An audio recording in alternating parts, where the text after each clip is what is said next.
Hey guys, tonight the whispers in the drawing room. The air in the drawing room of Stirling Hall did not circulate. It stagnated, heavy with the scent of beeswax, dried lavender, and the suffocating weight of 300 years of family reputation. Outside, the London fog pressed against the windowpanes like a silent, grey intruder. Inside, the silence was far more dangerous. It was a silence that spoke of secrets, of buried shames, and of a judgment that had already been passed. Evelina sat on the edge of the velvet settee, her spine a rigid line of defiance. Her hands, encased in delicate lace gloves, were clenched tightly in her lap. Beneath her embroidery hoop, she had hidden her greatest transgression, a small, weathered volume of Mary Wollstonecraft's essays. The book felt like a live coal against her thigh. It was not a prayer book. It was not a manual on household management. It was a manifesto. It spoke of fire, of intellect, and of the radical notion that a woman's mind was not merely a decorative ornament for her father's house. Across the room, her father, Sir Thomas Stirling, stood by the fireplace. The flickering orange light of the embers cast long, distorted shadows across his face, making him look like a gargoyle carved from cold Victorian marble. He did not look at her. He stared instead at the portrait of his own grandfather, a man whose scowl seemed to judge the very air Evelina breathed. Beside him, her mother, Lady Margaret, fluttered a lace handkerchief with a frantic, rhythmic ticking sound. To Evelina, it sounded like the countdown to a private execution. "It is not merely the book, Evelina," Sir Thomas finally said. His voice was a low, resonant rumble that seemed to vibrate through the floorboards and into the soles of her feet. "The book is a symptom. The disease is your willful disregard for the station to which God has called you. You have allowed your mind to become a playground for dangerous, unladylike fancies." "The disease, father," Evelina replied, her voice steady despite the frantic hammering of her heart, "is the boredom. It is the utter, soul-crushing boredom of waiting for a husband I do not want, to manage a house I do not care for. Why must my intellect be a secret? Why must I hide my thoughts as if they were crimes?" Lady Margaret let out a sharp, strangled gasp. "Do not speak so. Lord Harrington is a man of immense character.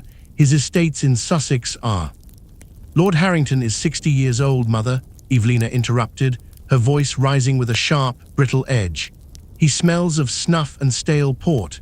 He looks at me as if I am a prized mare he is considering for his stables. I will not marry him. I will not be another piece of furniture in a Sussex drawing room, waiting for the end of my life to begin." Sir Thomas turned then. His face was not red with rage. It was pale, a mask of cold, aristocratic disappointment. This was worse than anger. Anger could be reasoned with. Anger was human. This disappointment was a final, icy judgment. "Reputation," Sir Thomas whispered, the word sharp as a razor, "is the only currency we truly possess in this city. You have been seen, Evelina. You were seen at the radical lectures in Bloomsbury. You were seen walking alone, unaccompanied, near the university. And now this filth." He gestured vaguely toward the book hidden in her lap, though he would not deign to touch it. "It is not filth. It is logic," she countered, her knuckles turning white. "It is madness," her father snapped, his composure finally cracking. "A madness that threatens to pull this house down. Your sisters, think of them. Who will marry Jane? Who will look at Catherine if their eldest sister is known as a common freethinker? A woman who rejects the sanctity of marriage is a woman who rejects society itself. And society, Evelina, has a way of erasing those who reject it." He stepped forward, his shadow engulfing her. "We have tried patience. We have tried the clergy. We have tried seclusion within these walls, but the rot has gone too deep. You require a more disciplined environment. A place where the vapors of these modern delusions can be purged by labor and prayer." Evelina felt a sudden, sharp chill that had nothing to do with the drafty room. The air suddenly felt thinner, as if the walls were leaning in. "What are you saying? What disciplined environment?" Lady Margaret turned away, pressing the handkerchief to her eyes to blot out the sight of her daughter's terror. "It is for your own good, dearest. A finishing school, of sorts, in the north, the Blackwood Institute. They specialize in difficult temperaments. They will help you find your way back to the woman you were meant to be." "A finishing school?" Evelina stood up, the embroidery hoop clattering to the floor. The book fell with a heavy, muffled thud. "You mean a prison? You are sending me away because you cannot control my thoughts, and you are too ashamed to let the neighbors see your failure." "We are sending you away," Sir Thomas said, his voice regaining its terrifying, flat composure, "because we love the family name more than we love your rebellion. The carriage arrives at dawn. You will take only the essentials. No books, no paper, no ink, no reminders of the girl who sat in this room and dreamed of destroying her father's house." He walked toward the heavy mahogany door, stopping only to look back one last time. The firelight reflected in his eyes like twin sparks of ice. "The world is changing, Evelina, but it shall not change within the walls of this house. By the time you return from Blackwood, you will be the daughter I require, or you will not return at all." The door closed with a heavy, final click, a sound that felt like a bolt sliding into place in a cell. Evelina stood in the center of the room, the shadows of the Victorian furniture stretching out like grasping hands. The grandfather clock in the corner ticked on, indifferent to her ruin. She walked to the window and pressed her forehead against the cold glass. Somewhere out there, beyond the fog and the gaslights, was the life she had dreamed of, a life of lecture halls, debates, and the freedom to walk the streets without a chaperone. But as she watched, a black carriage pulled up to the curb. It sat there, unmoving, a dark omen waiting for the sun to rise. She realized then that her life as Evelina Sterling was over. She was no longer a daughter, a sister, or a lady. She was a problem to be solved, an error to be corrected, a Victorian girl being sent away to be re-educated in the cold, silent dark of the North. She reached out and extinguished the single candle on the table. The drawing room vanished into total darkness, leaving only the sound of her own shallow breath and the distant, rhythmic ticking of the clock counting down the last minutes of her freedom. The midnight carriage to Blackwood. The sun had not yet dared to rise over the jagged chimneys of London when the heavy oak door of Stirling Hall creaked open. The morning was a shroud of charcoal grey, a thick sulphurous fog, the infamous London particular, clung to the railings like a damp, suffocating ghost. There was no farewell breakfast. There were no tea trays or warm scones. There were no tearful embraces from her younger sisters, Jane and Catherine. They had been kept in their nursery, locked away from the contagion of their eldest sister's disgrace. Evelina was led down the stone steps by her father's valet, a man who had looked at her for 10 years with kindness, but who now kept his eyes fixed firmly on his own boots.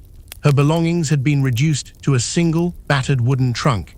It had been stripped of her journals, stripped of her charcoal pencils, and stripped of every scrap of printed paper she owned.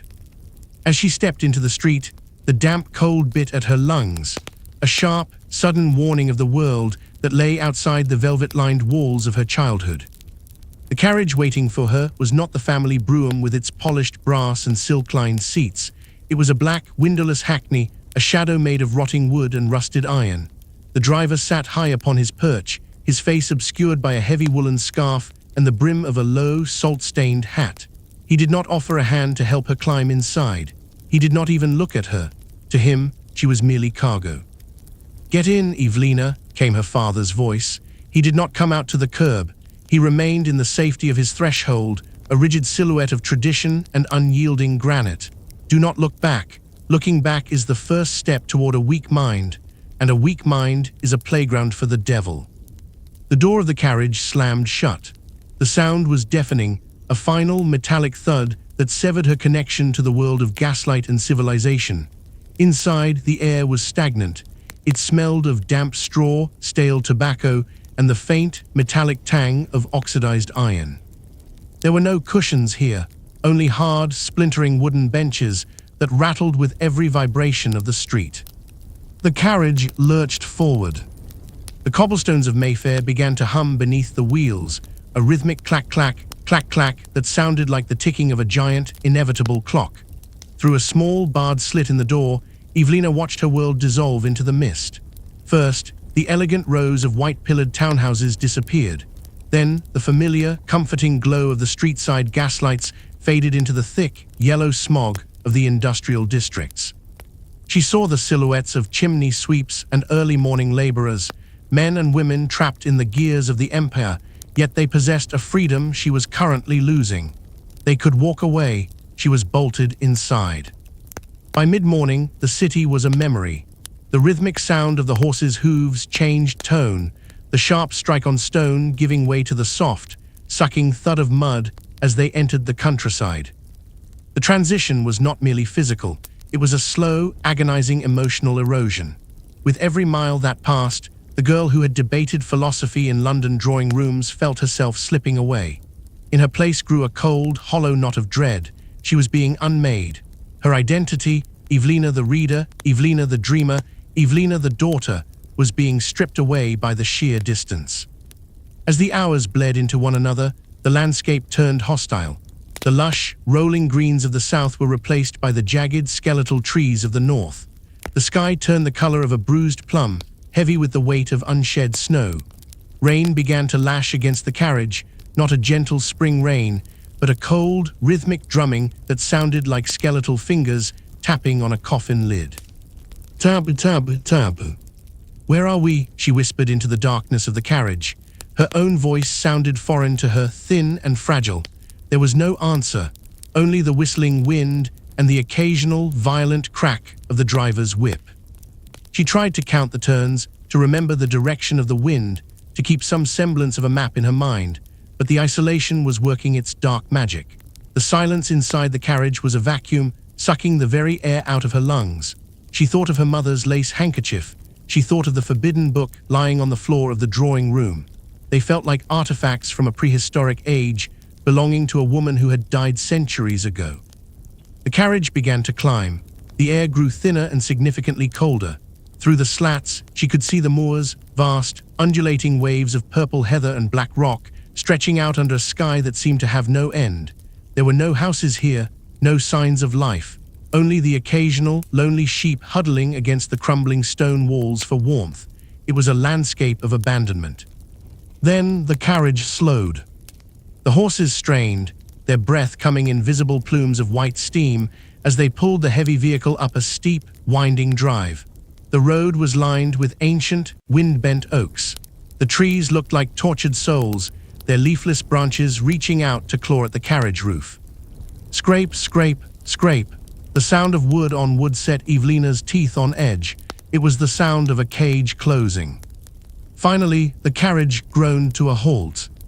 For a long, agonizing minute, there was no sound but the howling of the gale across the moor. Then, the heavy iron bolt on the outside of the carriage door was thrown back with a violent screech.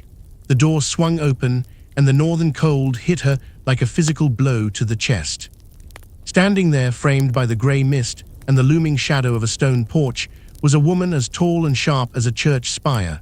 She wore a dress of stiff, black bombazine that didn't rustle as she moved. It hissed.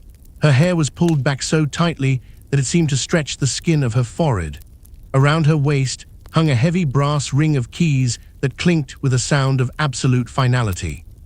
"Evelina Sterling," the woman said. It was not a question, it was a label. Her voice was dry, like parchment rubbing against a tombstone. Evelina looked past her. Rising out of the mist was Blackwood Institute. It was a sprawling, Gothic monstrosity of dark granite and narrow, slit-like windows. It did not look like a school, it looked like a fortress designed to keep the world out, and the secrets in. The gargoyles above the door seemed to leer at her, their stone mouths open in silent mockery. "I am Matron Hallowell," the woman continued, stepping aside to reveal the yawning black maw of the front hall. "You have arrived at the end of your journey and the beginning of your penance. You have brought the sickness of the city to the purity of the moors. We shall see how much of it we can burn out of you." Evelina hesitated, her boots hovering over the mud and gravel. She looked back at the dark, cramped interior of the carriage, the last place that still held the faint, dying warmth of London. "Move, child," the matron hissed, her eyes like two chips of flint. "The moor consumes the hesitant, and the Lord has no patience for a lingering foot." With a trembling breath, Evelina stepped down. The gravel crunched under her feet, a harsh, unforgiving sound. As she crossed the threshold into the shadows of Blackwood, the heavy oak doors began to swing shut behind her. The iron gates of St. Jude's. The interior of St. Jude was not merely a building, it was an architectural lecture on the absolute insignificance of the individual. As the heavy oak doors groaned shut behind Evelina, the world of London, the world of flickering gaslights, silk ribbons, and the smell of roasting chestnuts, was extinguished as if a candle had been snuffed out by a wet thumb. The foyer was a cavern of grey limestone. The air here did not just feel cold, it felt ancient, as if the stones themselves were exhaling the frost of 1,000 northern winters. There were no carpets to muffle a footfall, there were no paintings to offer a glimpse of the sky, there was nothing but the oppressive, vertical reach of the walls. "Follow," Matron Hallowell commanded. She did not look back to see if Evelina complied. The matron moved with a terrifying, mechanical efficiency. Her back was a rigid line, as straight and unyielding as a steel ruler, and her black bombazine skirts did not rustle as she walked. They hissed against the stone floor like the wings of a predatory bird. As they moved deeper into the bowels of the institute, the atmosphere began to thicken. The scent of the damp moors was violently replaced by something sharp, caustic, and clinical.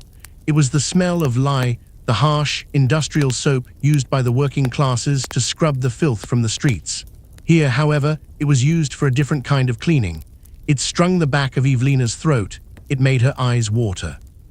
It was the scent of a sterile, loveless world, where every trace of human warmth was treated as a stain to be removed. Clink, clink, clink. The matron's keys were the only heartbeat the building possessed.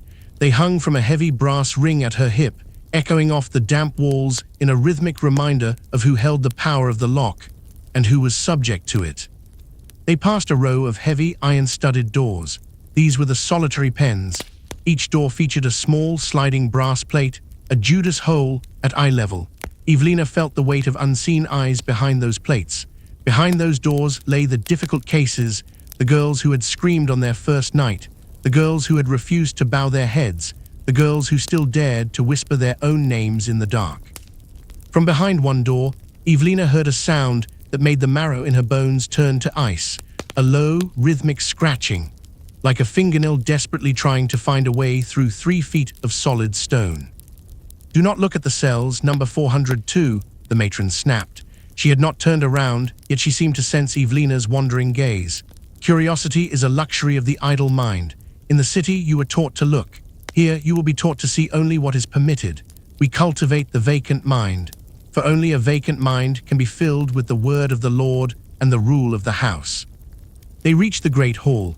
It was a vast, drafty space filled with long, narrow wooden tables that seemed to stretch into the shadows. Hundreds of girls sat there.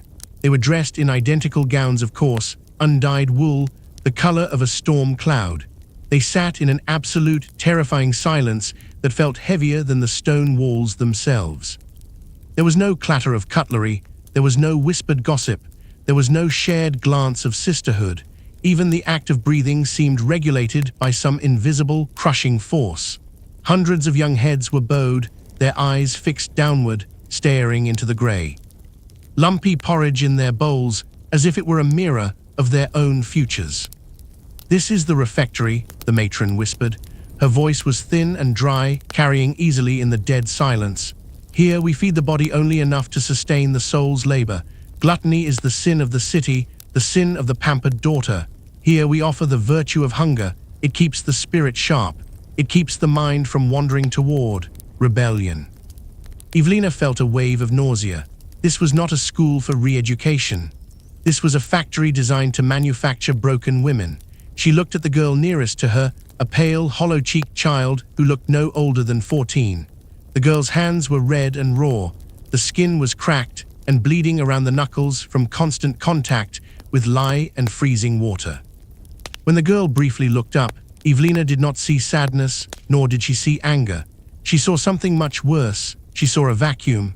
The girl's eyes were empty. The light of a human soul had been scrubbed away, leaving only the blank, polished surface of an inmate who had forgotten how to hope. "You will find," the matron continued, stopping before a massive set of iron-reinforced gates that led to the upper dormitories, "that St. Jude's is a place of absolute transparency. There are no corners here where a secret can hide. There are no shadows where a doubt can linger. Every word you speak, every breath you take, is weighed." She turned, her face inches from Evelina's. Her skin looked like yellowed parchment stretched over a skull. Her breath smelled of peppermint and something metallic, like old, rusted coins. "You were sent here because you were too loud, Evelina Sterling. You were sent here because you thought your voice, your logic, and your rights mattered more than your duty. At St. Jude's, the only voice that matters is the rule. Do you understand?" Evelina opened her mouth to speak, to protest that she was a lady of London, to demand to see her father's solicitor, but the words died in her throat. The weight of the stone, the biting sting of the lie in the air, and the absolute, crushing silence of the 300 girls behind her acted like a physical hand over her mouth. I understand," she whispered. Her voice sounded like a stranger's. The matron's lips thinned into a parody of a smile. It was a cold, predatory expression. "By the end of the month, child, you will not even have the breath to whisper. You will be as silent as the stone beneath your feet. And only then, when you are empty, will you be saved." The matron reached out and grabbed the iron handle of the gate. With a sudden, violent heave, she swung it open. The hinges screamed, a long, high-pitched wail that echoed up the spiral stone staircase, sounding like a woman losing her mind in the dark. "Welcome home, 402, the matron hissed. "Step into the light of your new life. Your re-education begins with the rising of the moon." Evelina stepped through the gate. Behind her, the iron clanged shut with a sound that shook the floorboards. Clang, the world of Stirling Hall, of forbidden books, of London nights, and of Evelina herself, was officially dead. The darkness of the stairwell swallowed her whole. Stripped of silk and name. The dormitory intake room was not truly a room. It was an interrogation of the flesh. The walls were weeping with a grey, oily dampness. The stones were slick with a thin film of condensation that mirrored the cold sweat pooling on Evelina's brow. There were no chairs for comfort. There were no mirrors for vanity. In this place, the sight of one's own face was considered a sin of the ego, a reflection of the old self that St. Jude was paid to extract, layer by agonizing layer. "Stand on the mark, 402, a voice barked from the shadows. It was not Matron Hallowell this time. It was a woman named Sister Agnes, a creature whose skin looked like grey lard and whose eyes were as lifeless as two glass marbles.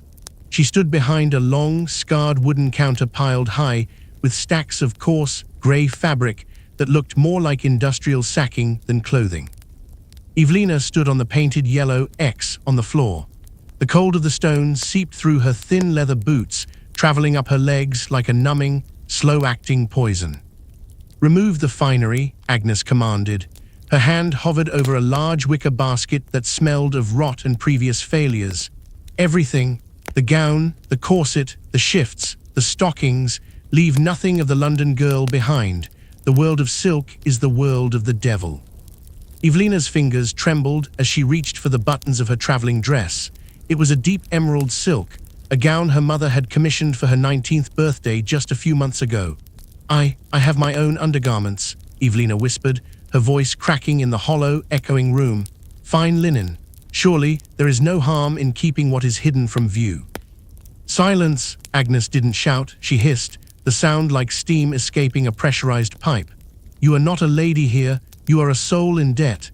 Every thread you brought with you is a tether to your arrogance, a chain that keeps you bound to your rebellion. Strip, now, or I shall have the wardens do it for you." One by one, the layers of Evelina's life fell to the damp stone floor. The emerald silk gown collapsed in a heap, a vibrant, mocking pool of color against the drab, gray surroundings. Then came the corset, the laces unraveling like the ties to her former life. Finally, she stood shivering in the biting draft of the intake room, her arms wrapped tightly around her chest, exposed to the clinical, judgmental gaze of Sister Agnes. She felt small, she felt fragile. Without the structure of her silk and bonning, she was no longer a Sterling of Mayfair.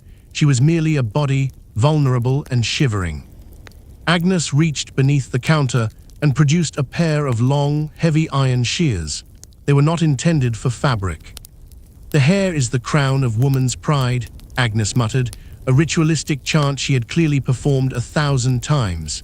"And pride must be shorn to make room for prayer. A girl with a mirror is a girl with a distraction." "No," Evelina gasped, stepping back until her heels hit the cold stone wall. "Not my hair, please. My father didn't say he wouldn't want." But there was no please at St. Jude. Two silent, older girls, their faces masks of numb, hollow obedience, stepped from the shadows and gripped Evelina's arms. Their grip was not human, it was like iron manacles. Snip, snip, snip. The sound was agonizingly rhythmic. Evelina felt the weight of her dark curls falling onto her bare, goose-fleshed shoulders, then sliding down to the floor to join the emerald dress. Each lock that fell felt like a year of her life being deleted. Her memories of the London balls, the secret libraries, the forbidden walks in the park, they were all being cut away by those cold, indifferent iron blades. When it was over, her head felt unnaturally light and terrifyingly cold. She didn't need a mirror to know that the woman she had been was gone. She was a jagged, shorn thing now. "Wash," Agnes commanded, pointing to a bucket of greyish water that smelled of lye, vinegar, and old sweat. The water was ice cold. As Evelina scrubbed her skin, the harsh soap burned. It felt as if they were trying to scrub the very blood out of her veins, trying to bleach the radical thoughts out of her pores.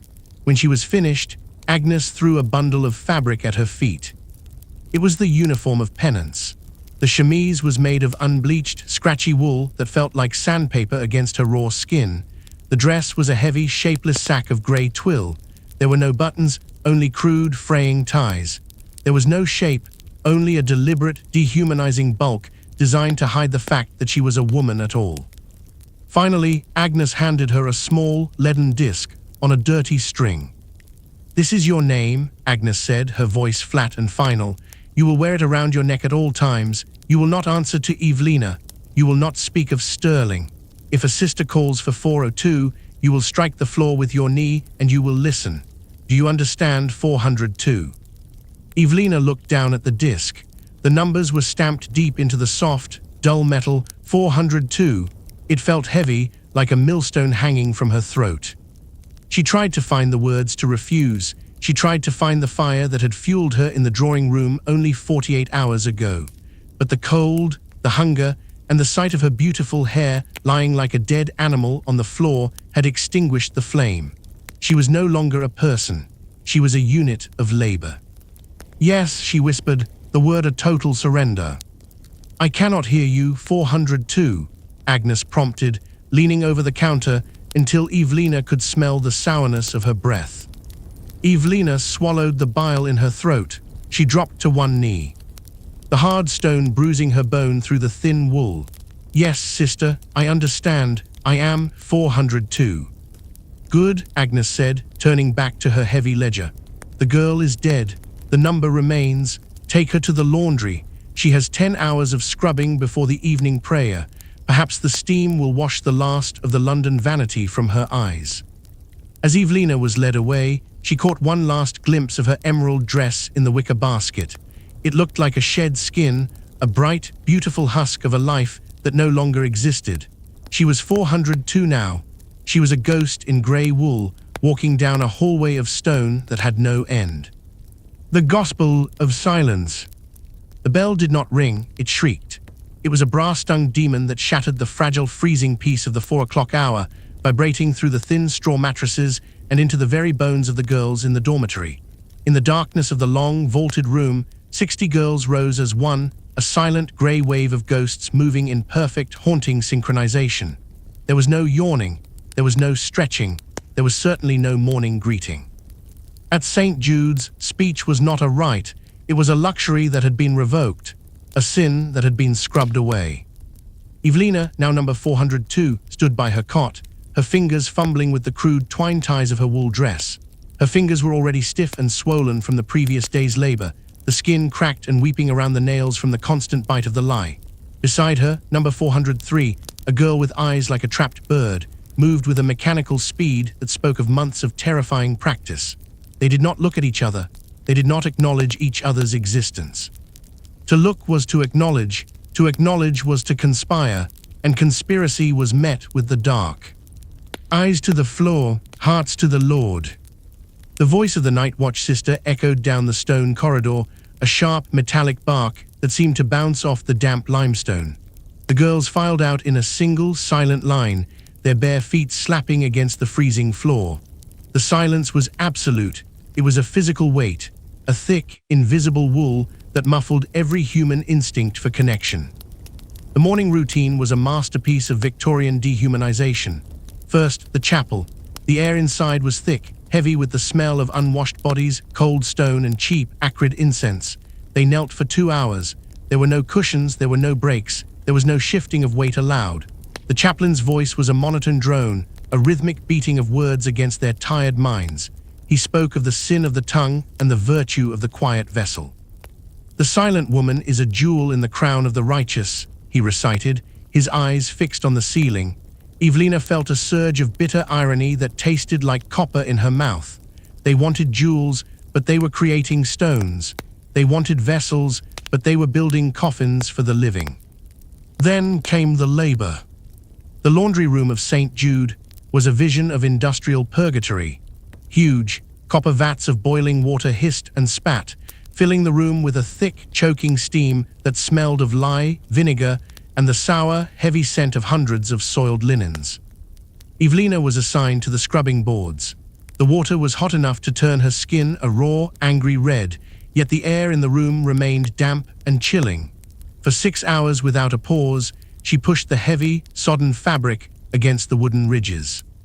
Push, scrub, rinse, repeat. Every time she felt the urge to speak, to ask for a reprieve, to whisper a name, to even moan in pain, she felt the heavy, shadow-like presence of the silence warden behind her.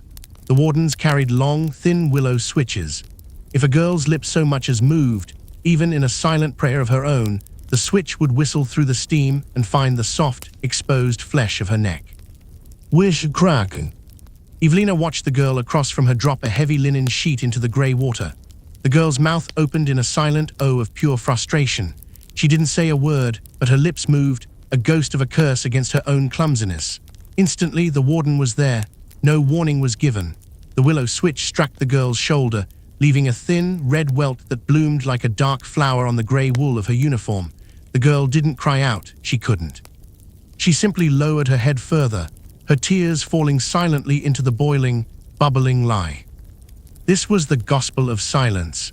It wasn't just about the absence of noise, it was about erasing the very internal monologue of the human mind. The theory was simple and cruel. If you cannot speak your thoughts, eventually you will stop thinking them. You become the laundry, you become the steam, you become the unyielding stone of the walls. At noon, they were given 20 minutes of recreation in the walled courtyard. This was the cruelest part of the day. They were allowed to walk, but they had to maintain a strict distance of 3 feet from one another. They walked in a circle, a slow, mournful carousel of broken spirits. The sky above the moors was a flat, indifferent grey, like a lead sheet pulled tight over the world.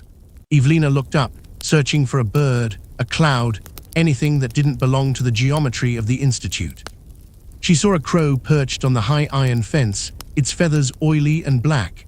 It let out a loud, raucous caw. The sound was so startlingly loud, so beautifully free, that Evelina felt a lump form in her throat that threatened to choke her.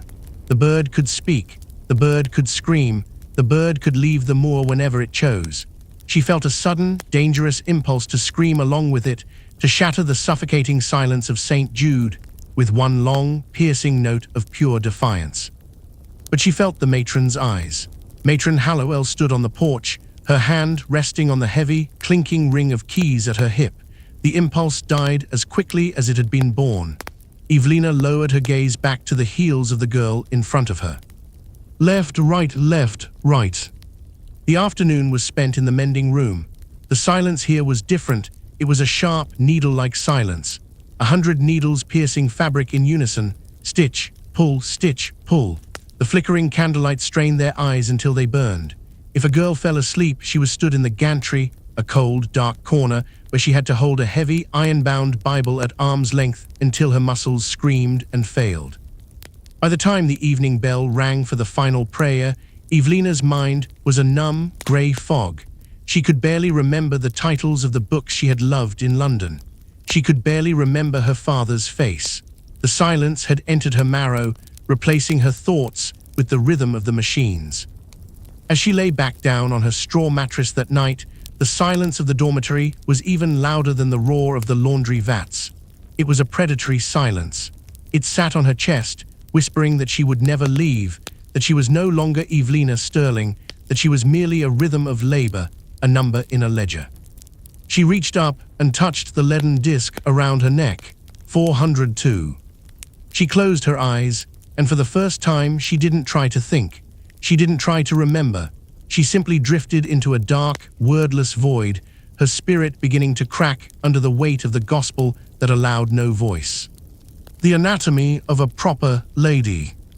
The lecture hall at St. Jude was a steep, semicircular theatre of cold, unyielding stone. It was designed to mimic the great medical theatres of London and Edinburgh, but here, the subjects being dissected were not cadavers, they were the living spirits of the difficult daughters of the gentry.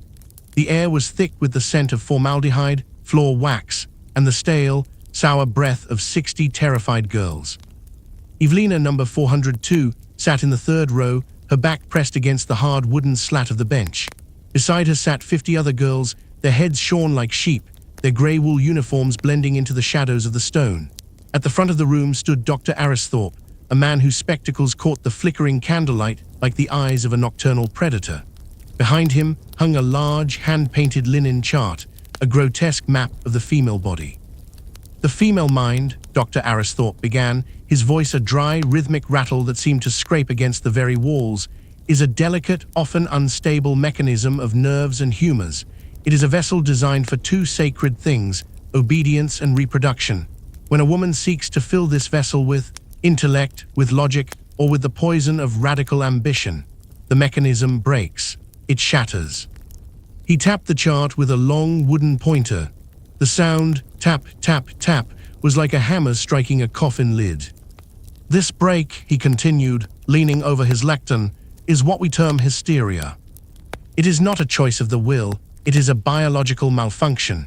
When you, 402, refused your father's choice of a husband, when you, 315, sought to read books that were beyond your station, you were not being brave. You were not being modern. You were being ill. Evelina felt a cold, sharp anger bloom in the center of her chest, but she kept her eyes fixed firmly on the floor. She knew the silence wardens were stationed at the doors. She knew that even a furrowed brow could be interpreted as a symptom. She knew that to speak was to invite the treatment. The symptoms of this malady are clear and documented, Aristhorpe droned on, his pointer wandering across the diagram. Restlessness, a desire for independence, the dangerous masculine notion of equality, and the most treacherous of all, the refusal of the domestic sphere. These are the vapors of a diseased womb, rising through the spinal column to infect the brain.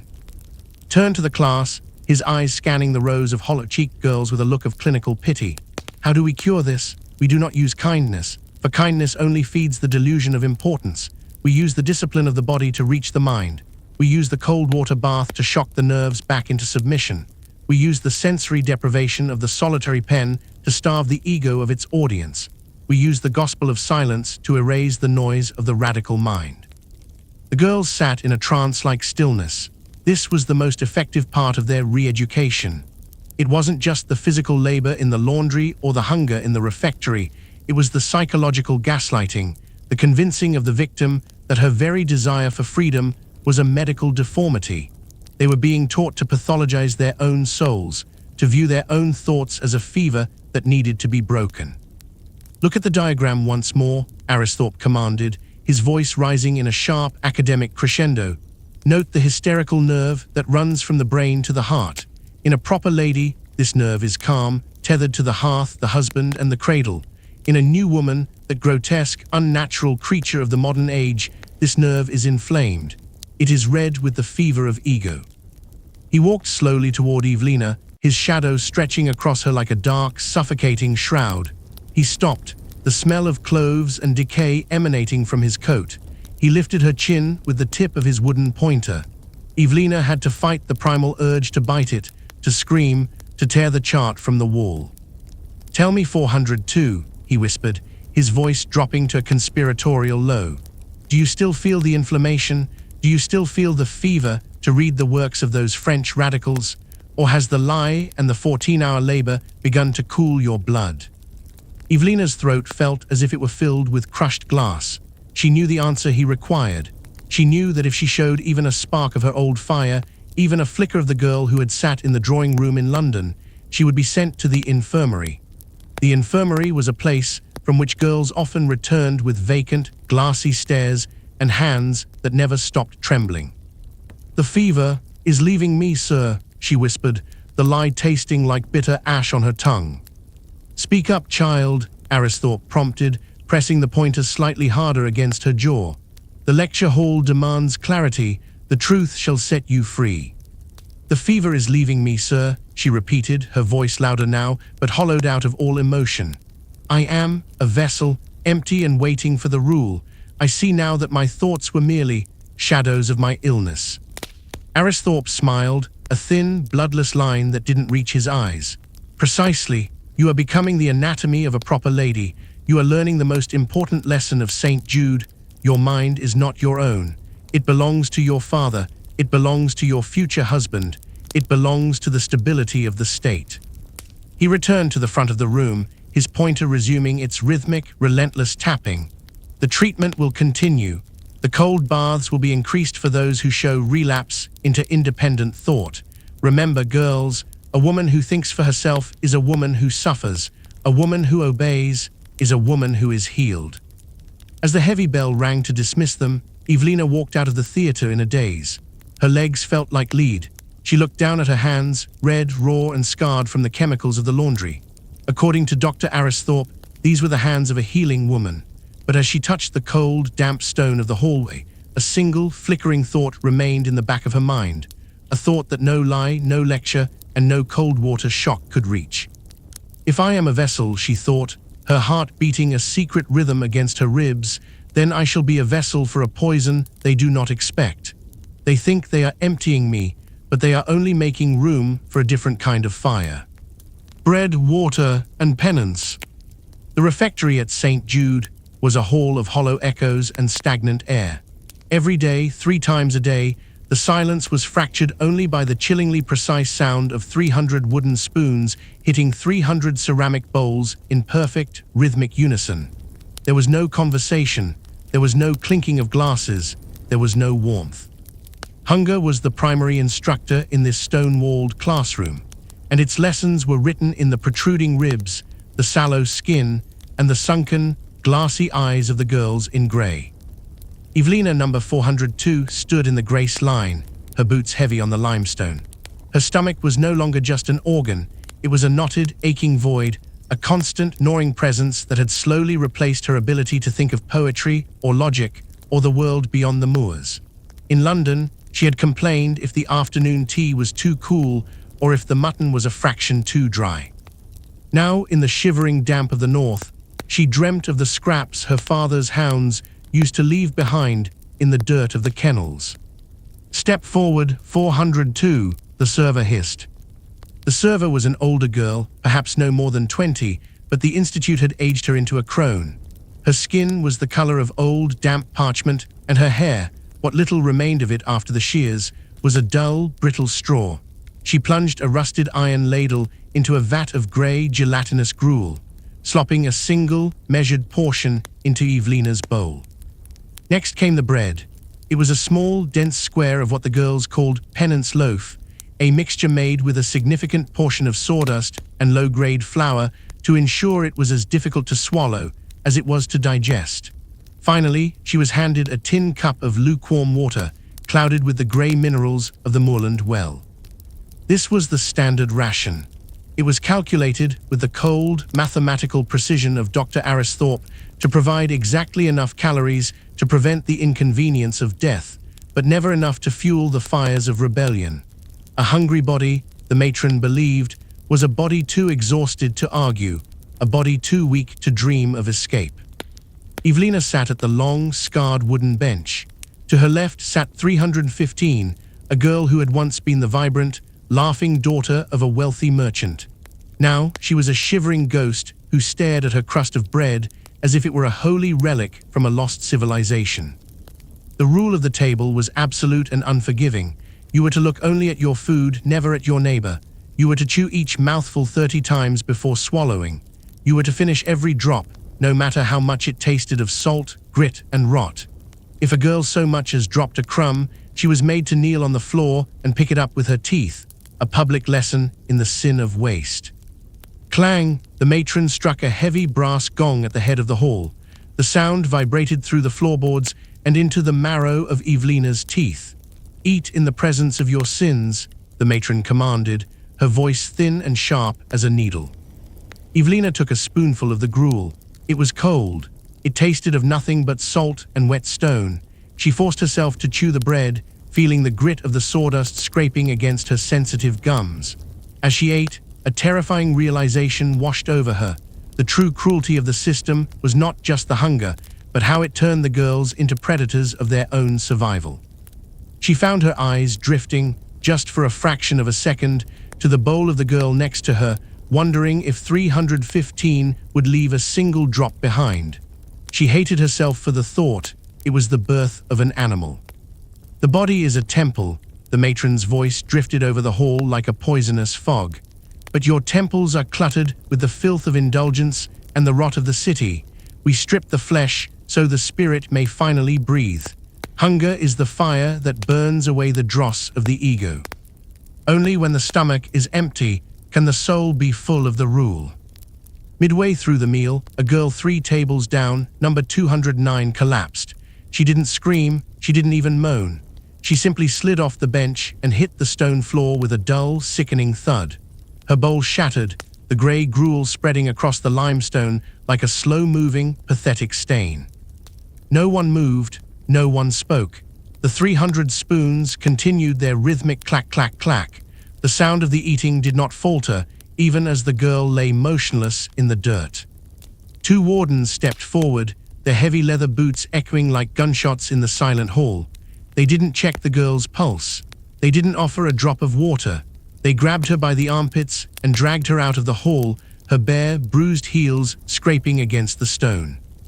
"Number 209 has succumbed to her own inner weakness," the matron announced, her voice devoid of any human pity.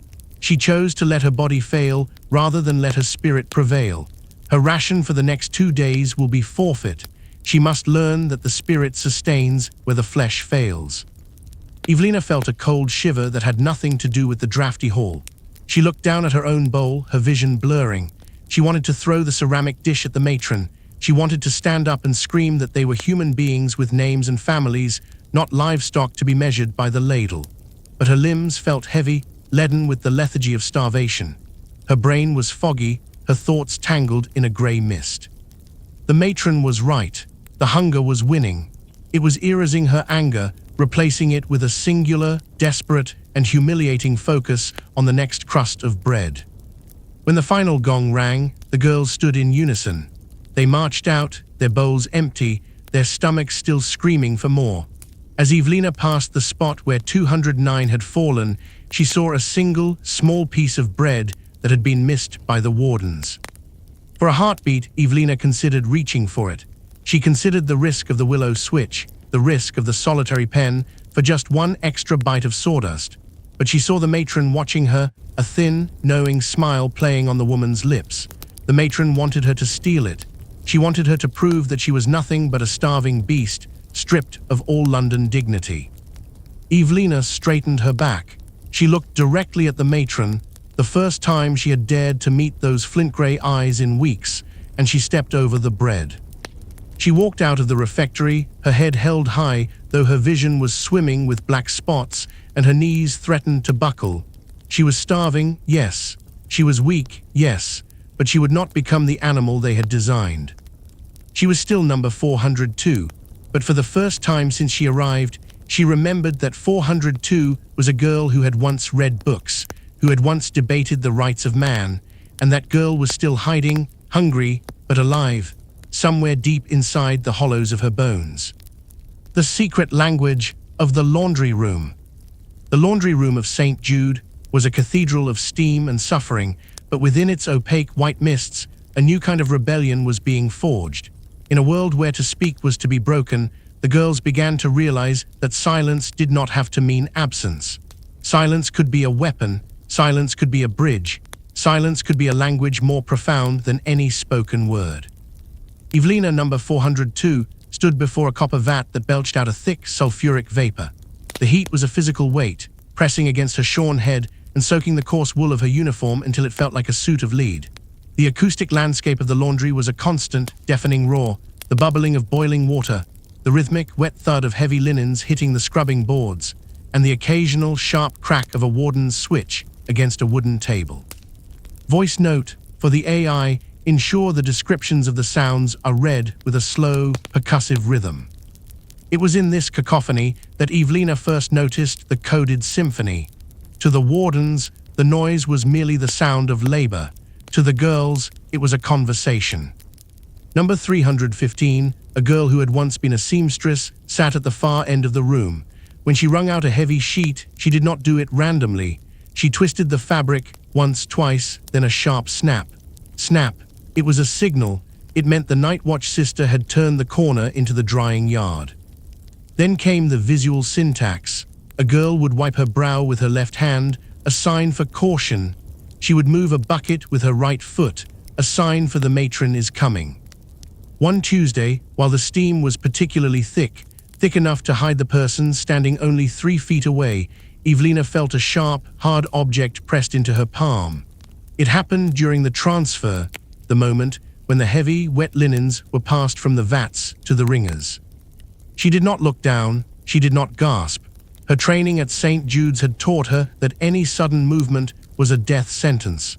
She simply closed her fingers around the object and tucked it into the deep, hidden seam of her grey wool skirt. Her heart hammered against her ribs like a trapped bird. For 3 hours she scrubbed, she rinsed, she endured the biting sting of the lie. Finally, during the 2-minute water break, she sought the shadows behind a stack of drying racks. She pulled the object out. It was a scrap of grey linen, no larger than a matchbox. On it, written in what looked like charred wood or perhaps even dried blood, were 3 words: "We are many." Pause 2 seconds. The world seemed to tilt. Those 3 words were a spark in a lightless cave. She wasn't just a number, she wasn't just a cog in a machine of re-education. She was part of an invisible army. From that day forward, Evelina became a scholar of the secret language. She learned how to read the lie marks, short, temporary symbols scratched into the soap suds on the scrubbing boards that would vanish the moment the warden approached. She learned the folding code. The way a sheet was folded with a specific corner tucked in signified a message hidden in the next batch of uniforms. The girls began to share pieces of their former lives, one syllable at a time. Through a series of taps on the copper vats, Evelina learned that 315 was named Sarah. She learned that the girl with the empty eyes at the table, number 210, was a poet named Clara. This was the subterranean network. It was a rebellion of the spirit. They were no longer just scrubbing sheets for the gentry, they were passing intelligence. They shared news of the outside world gleaned from the scraps of newspaper used to wrap the matron's soap. They shared the one thing the Institute tried so hard to kill: hope. One afternoon, Sister Agnes, the warden with the lard-like skin, prowled the rows of vats. She stopped directly behind Evelina. The steam swirled around them, hot and oppressive. "You are working with a strange intensity today, 402, Agnes hissed, her hand resting on the hilt of her willow switch. "Your eyes are too bright. A proper lady has dull eyes. Dull eyes are the sign of a quiet soul." Evelina did not flinch. She kept her gaze on the grey water. "The steam stings, sister," she lied, her voice a perfect, hollow monotone. "It is merely the salt of the labor." Agnes leaned in closer. "I see the way you girls look at the linens. I see the way you touch the fabric as if it holds secrets. If I find so much as a charcoal mark on a single sheet, I will have you in the cold bath until your heart forgets how to beat." Tone, read the matron's threat with a slow, chilling stability. Agnes walked away, the click-clack of her heels fading into the roar of the boilers. Evelina waited until the shadow had passed, then she looked at Sarah, number 315. Sarah gave a short, sharp nod and adjusted her cap with her left hand. "The message has been passed. The plan is in motion." That night back in the dormitory, the silence was no longer predatory. It was pregnant with meaning. As Evelina lay on her straw mattress, she realized that St. Jude's had made a fatal mistake. They had taken away their voices, so the girls had found a way to speak with their souls. They had taken away their names, so the girls had turned their numbers into a brotherhood.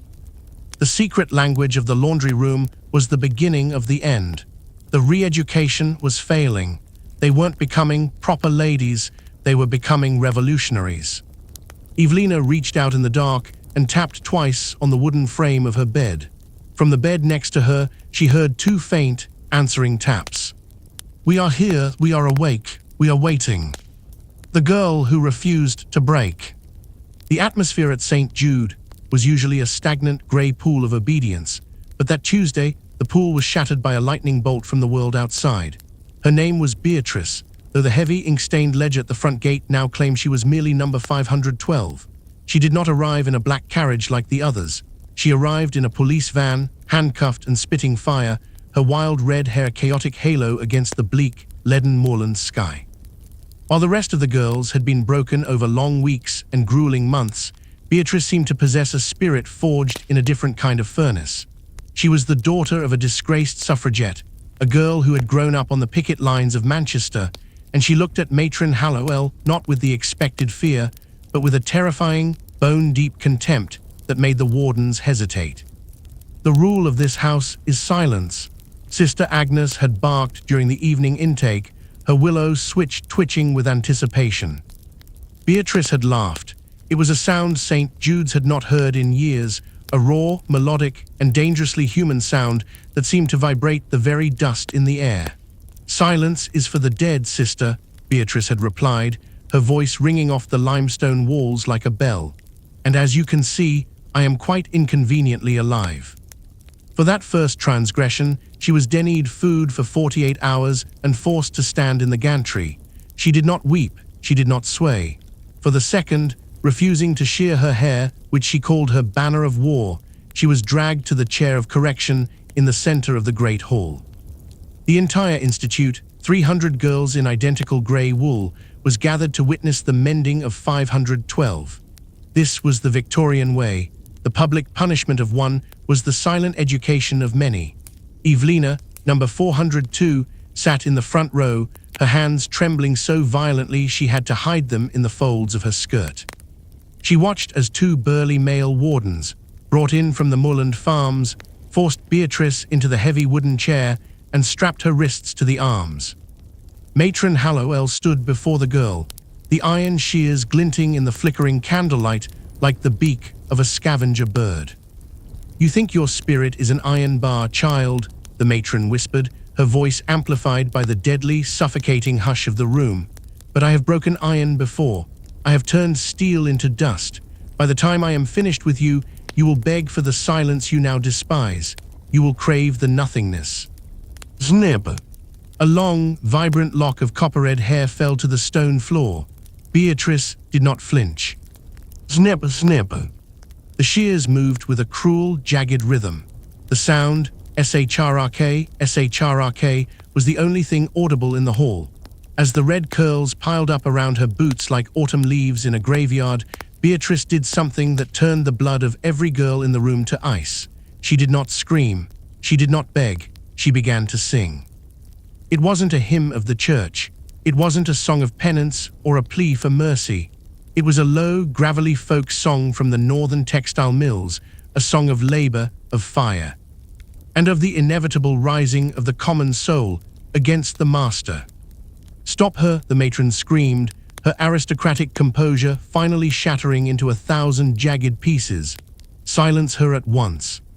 Sister Agnes stepped forward and struck Beatrice across the face with the back of her hand. The girl's head snapped to the side, a thin, bright line of blood blooming at the corner of her mouth. But she didn't stop. She turned her head back, her eyes burning with a terrifying light, looked the matron directly in the eye, and took a deep, rattling breath for the next verse. The silence of the other 300 girls was no longer the silence of obedience. It was the silence of a held breath before an explosion. It was the silence of a fuse burning rapidly toward a barrel of gunpowder. Evelina felt a surge of pure electricity travel down the wooden bench. She saw Sarah, Number 315 tightened her grip on her knees until her knuckles turned white. She saw the empty, glassy eyes of the younger girls suddenly spark with a reflected, dangerous flame. Beatrice was showing them the one thing the anatomy of a lady lectures had tried to erase, that the mind could remain a fortress even when the body was under a state of siege. She was proving that they could take the hair, they could take the name, they could take the food, but they could not take the song. To the cold bath with her, the matron shrieked, her face a mask of purple rage and genuine, unadulterated fear. 6 hours, let the moor water freeze the song out of her lungs. Let the ice teach her what the stone could not. As the wardens unstrapped Beatrice and began to drag her toward the black, iron-reinforced doors of the infirmary, she didn't struggle. She didn't fight them. She simply leaned her head back and let out one final, defiant, high-pitched note that echoed through the rafters of the great hall like a clarion call. The doors slammed shut. Boom, the sound echoed for a long, long time. The matron turned to the rows of girls, her chest heaving, her keys rattling with the visible tremor in her hands. "Let this be your lesson," she panted, her voice cracking. "The girl 512 is a ghost now. She does not exist. She is a shadow. If any of you even look toward those doors, you shall join her in the ice." But the damage was already done. The seed had been planted in the frozen soil. That night the dormitory did not feel like a prison. It felt like a hidden armory. The girls lay in their cots, staring at the dark ceiling. They could hear the distant, muffled sound of the wind howling across the moors, but in their minds, they still heard the steady, driving rhythm of Beatrice's song. Evelina reached under her thin, lumpy straw pillow. Her fingers found the scrap of linen she had taken from the laundry weeks ago. "We are many," it said. She realized now that many was not enough. They needed a spark to turn the many into a fire. Beatrice was that spark. The girl who refused to break had given them the one thing more dangerous than a secret language. She had given them a reason to stop being afraid of the whip. She had shown them that the matron was not a god. She was just a woman with a pair of shears and a heart full of fear. Pause 3 seconds. In the deep, suffocating dark of the room, Evelina whispered a name for the first time in months. Not her own name, not her father's name.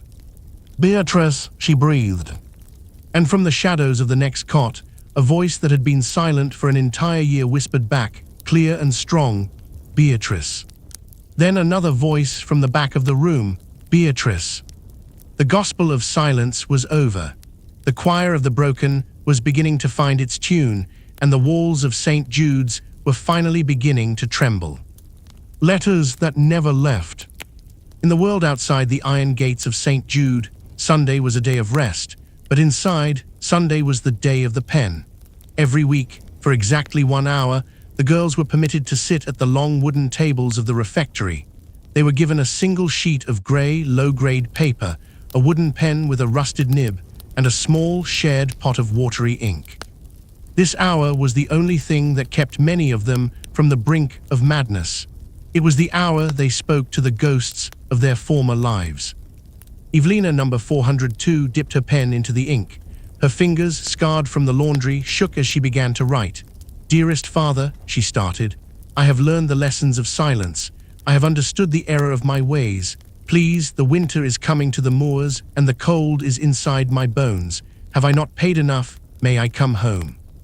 She poured her soul into that grey paper. She didn't write about the lie or the willow switches she knew that would never be allowed. She wrote of reformation and penance, using the very words Dr. Aristhorpe had drilled into her, hoping they would be the keys to her cage. Around her, 300 pens scratched against paper, a dry, desperate sound like insects trapped in a jar. "Time is up," Sister Agnes announced, her heavy keys clinking. "Seal your hopes and surrender them to the Lord." The girls folded their letters. They were not allowed to seal them with wax. They had to hand them over open to be reviewed for spiritual clarity by the matron. Evelina watched as her letter was placed on top of a mountain of grey envelopes. She watched it with the intensity of a drowning woman watching a lifebelt. The discovery happened 3 nights later. Evelina had been assigned late scullery duty, scrubbing the grease from the heavy iron pots used to cook the matron's private meals. It was nearly midnight. The institute was a tomb of silence. As she carried a bucket of ash toward the rear courtyard, she noticed a flickering orange glow coming from the incinerator shed, a small stone hut near the matron's private garden. Curiosity was a sin, but desperation was a command. Evelina set down her bucket and crept toward the shed, her bare feet silent on the frosted grass. The smell hit her first. It wasn't the smell of coal or wood. It was the sweet, distinct scent of burning parchment and expensive London stationery. She peered through the narrow slit in the shed door. Inside, a low-ranking kitchen warden was stoking a large iron stove. On the floor beside him sat 3 wicker baskets, the same baskets that had collected the Sunday letters. Evelina watched, her breath hitching in her throat, as the warden grabbed a handful of letters. She saw the familiar, elegant handwriting of number 315. She saw the clumsy, childlike scrawl of one of the younger orphans. And then she saw her own. Dearest Father. The warden didn't read them. He didn't even glance at the names. He simply tossed the handful into the heart of the furnace. Worship. The paper curled. The ink, the words of love, the pleas for mercy, the promises of change turned into glowing embers and then into gray, anonymous ash. It took less than 5 seconds for a girl's entire hope for a future to be incinerated. But that wasn't the worst of it. Evelina's eyes drifted to a second pile in the corner. These were not the letters the girls had written. These were thick, expensive envelopes with wax seals, letters from the outside world. She saw an envelope with the Sterling family crest. It was addressed to Miss Evelina Sterling. It had never been opened. Her father had written to her, her mother had reached out, or perhaps they had sent more instructions for her punishment. It didn't matter. The administration of St. Jude's had no intention of letting the girls know they were remembered. To keep them broken, they had to believe they were forgotten. The matron didn't just want their bodies, she wanted to erase their place in the universe. If a girl believes no one is coming for her, she eventually stops looking at the gate. She becomes a permanent inhabitant of the grey. Evelina backed away from the shed, her heart a cold, dead weight in her chest. She didn't cry. The fire in the incinerator had burned away her tears, replacing them with a terrifying, icy clarity. They were never going to let them go. The re-education was a life sentence. She returned to the scullery, her hands black with the ash she was supposed to be discarding. She looked at the ash, the remains of 300 lives, and she realized that she was holding the only thing left of her sisters in sorrow. That night she didn't whisper Beatrice's name. She didn't tap on the bed frame. She lay perfectly still, her eyes wide open in the dark. The betrayal was complete. The bridge to the world of silk and gaslight had been burned. There was no London. There was no father. There was only the moor, the stone, and the fire. If they were to survive, they would have to build a new world from the ashes of the old one. And for the first time, Evelina didn't want to go home. She wanted to burn St. Jude's to the ground. The shadows in the infirmary. The infirmary of St. Jude was not a place of healing, it was a place of erasure.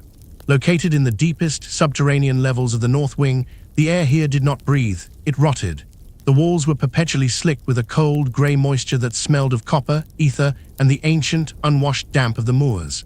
Above the heavy iron door hung a wooden plaque, the letters carved deep and stained black. The soul is healed through the affliction of the flesh. Evelina, number 402, had been sent here not because she was feverish, but because she had been caught staring at the incinerator shed with eyes that held too much light. Sister Agnes had called it a relapse of the radical nerve. Dr. Aristhorpe called it an opportunity for profound correction. As she was led down the spiral stone stairs, the temperature plummeted. The silence here was different from the laundry or the refectory. It wasn't the silence of labor. It was the heavy, suffocating silence of a tomb where the inhabitants were still breathing. Strip 402, the infirmary warden whispered. He was a man with a face like a bruised pear, his hands permanently stained yellow by chemical salts. Evelina was forced into a gown of thin, translucent linen, a shroud for the living. She was then led into the hydrotherapy vault. The room was a nightmare of Victorian engineering. In the center stood a row of heavy, cast-iron bathtubs, their clawed feet seeming to dig into the stone floor. Above each tub was a complex system of pipes and brass valves. The fever of rebellion resides in the blood, Dr. Aristhorpe's voice echoed from the shadows of the gallery above. He looked down like a god of cold logic, his spectacles reflecting the dim candlelight. To cure the mind, we must shock the circulatory system. We must remind the body that it is subject to the elements, and to the authority that controls those elements. Krang, krang, SSSSHHHH. The valves were opened. Water, pumped directly from the black, freezing heart of the moorland well, began to thunder into the tubs. It wasn't just cold, it was predatory. Evelina saw ice crystals swirling in the grey torrent, dancing like tiny, sharp diamonds of pain. "Enter the bath, 402, the warden commanded. When Evelina's skin touched the water, the world vanished. It wasn't a sensation of wetness, it was a sensation of 1,000 jagged needles piercing every pore of her body simultaneously. Her breath left her lungs in a sharp, strangled gasp. Her heart gave a violent, erratic thud, protesting the sudden, brutal theft of its warmth. "Submerge her," Aristhorpe droned. Heavy canvas straps were tightened across the top of the tub, locking her in. Only her head remained above the surface. The water climbed to her chin, biting into her neck. 1 minute passed, then 5, then 10. The shivering began as a tremor and grew into a violent, rhythmic convulsion that rattled the iron tub against the stone floor. Evelina's teeth chattered with a sound like dry bones striking one another. Her vision began to gray at the edges. The shadows in the corners of the room seemed to detach themselves from the walls, swirling like dark ink in the candlelight. She saw them then, the ghosts of the difficult girls who had come before her. She saw Beatrice, or perhaps a shadow of her, standing in the corner with her shorn red hair. She saw the girl from the laundry, her skin translucent as wax. They weren't speaking, they were simply watching her, their eyes hollow pits of recognition. "The patient is becoming quiet," the warden remarked, his voice sounding like it was coming from the bottom of a deep well. "The hysteria is retreating, the blood is cooling." "Not yet," Aristhorpe replied. "The ego is a stubborn parasite. It clings to the heat of the heart even when the limbs have frozen." Maury ice. A bucket of crushed ice was dumped directly over Evelina's chest. The shock was so profound that her mind finally snapped the tether to reality. She drifted into a gothic delirium, a place where the stones spoke and the waters sang. She dreamt she was a statue of salt, crumbling into a black, infinite sea. She dreamt her father was standing over her, holding a book that was on fire, his face a mask of grey ash. She dreamt the infirmary was not a room, but the stomach of a great stone beast that was slowly digesting her, turning her silk memories into grey, anonymous stone. In silence, and cold, and nothingness. When they finally unstrapped her, 4 hours later, Evelina did not move. She did not feel the rough, abrasive wool blanket they threw over her. She did not feel the wooden floor against her knees as she collapsed. Her skin was the color of a winter's sky, a bruised, deathly blue that looked more like marble than flesh. But as she lay there, her breath coming in shallow, ragged puffs of steam, she heard a sound. It was coming from the solitary pens at the far end of the corridor. It was a low, rhythmic thumping. It was the heartbeat of the house. It was the girls in the dark, hitting the stone walls in a secret, synchronized code. They knew she was there. They were keeping her tethered to the world. They were whispering through the stone that she was not alone. The hydrotherapy had failed. They had frozen her blood, but they had not frozen the core of her fire. In the absolute zero of the infirmary, Evelina found the final, hardest piece of herself, the piece that was made of diamond and could not be broken. She opened her eyes. The shadows were still there, but she was no longer afraid of them. She was one of them now. She was a shadow with a purpose. "I am still here," she whispered, her voice a frozen rasp. The warden leaned in, his yellow, stained hands trembling as he reached for her. "What did you say, 402?" Speak clearly." Evelina looked at him, her pupils blown wide and dark, reflecting the dying candle. She didn't repeat herself. She didn't need to. The silence she gave him was not the silence of a proper lady. It was the silence of a predator waiting for the sun to go down. It was the silence of a girl who had died in the water and been reborn as a ghost. And ghosts, she realized, have nothing left to fear. The matron's ledger of sins. The matron's private study was an island of terrifying order in a sea of chaotic suffering. While the rest of St. Jude's smelled of lye and damp stone, this room smelled of old leather, expensive wax, and the faint, bitter scent of dried mountain herbs. It was here, behind a desk of dark, heavy mahogany, that Matron Hallowell kept her most sacred possession, the Ledger of Sins. It was a massive book, bound in calfskin that had darkened with age. Every girl who had ever passed through the iron gates of the Institute was recorded within its pages, not just their names, but the minute details of their moral failings. Matron Hallowell sat in the amber glow of a single lamp, her fingers tracing the ink-stained entry for number 402, Evelina Sterling. "Willful," she whispered to the empty room. Her voice was not the bark she used in the hallways. It was soft, maternal, and infinitely more chilling. Intellectually arrogant, obsessed with the radical poisons of the city, a soul drifting toward the abyss. She dipped her quill into the ink. She did not see herself as a jailer. She saw herself as a gardener in a field of weeds. To her, the willow switch was the pruning shear. The cold bath was the water that washed away the rot of the world. She truly believed that every scream she elicited from a girl was a step closer to that girl's salvation. In her mind, the Victorian era was a battlefield between divine order and the modern decay. She saw the new woman, women like Evelina and Beatrice, as a plague that would destroy the sanctity of the British home. If she had to break their bodies to save their spirits, she considered it a small price to pay. "They do not understand the weight of eternity," she murmured, her eyes reflecting the flame of the lamp. "They cry for bread, I give them the hunger that humbles. They cry for silk, I give them the wool that reminds them of their station." She turned the pages of the ledger back, deep into the past. There, in faded ink, were the entries of her own life. Before she was the matron of St. Jude's, she had been a daughter of the gentry who had also felt the fever of rebellion. She had once loved a man her father forbade. She had once read the books that Evelina now cherished. And she had been cured. Her own father had sent her to a place similar to this, and the memory of that breaking was what fueled her now. She didn't hate the girls. She pitied them. She believed that by being cruel, she was sparing them from the greater cruelty of a life lived outside the grace of submissive womanhood. "I was saved by the rod," she whispered, her hand tightening around the quill until it snapped. "Crack, and I shall save them too, whether they wish it or not." A knock came at the door. It was Sister Agnes, her face pale in the shadows. "Matron, number 402 has returned from the infirmary. She survived the hydrotherapy, but there is a change in her." The matron looked up. "A change? Does she weep?" "No," Agnes replied, her voice trembling slightly. "She does not weep. She does not speak. She simply watches. She looks at us as if she knows a secret that we do not." A flicker of doubt, the first in years, crossed the matron's face. She looked back at the ledger. She saw the ink where she had written broken next to so many names. But as she thought of Evelina, she realized that some spirits did not break.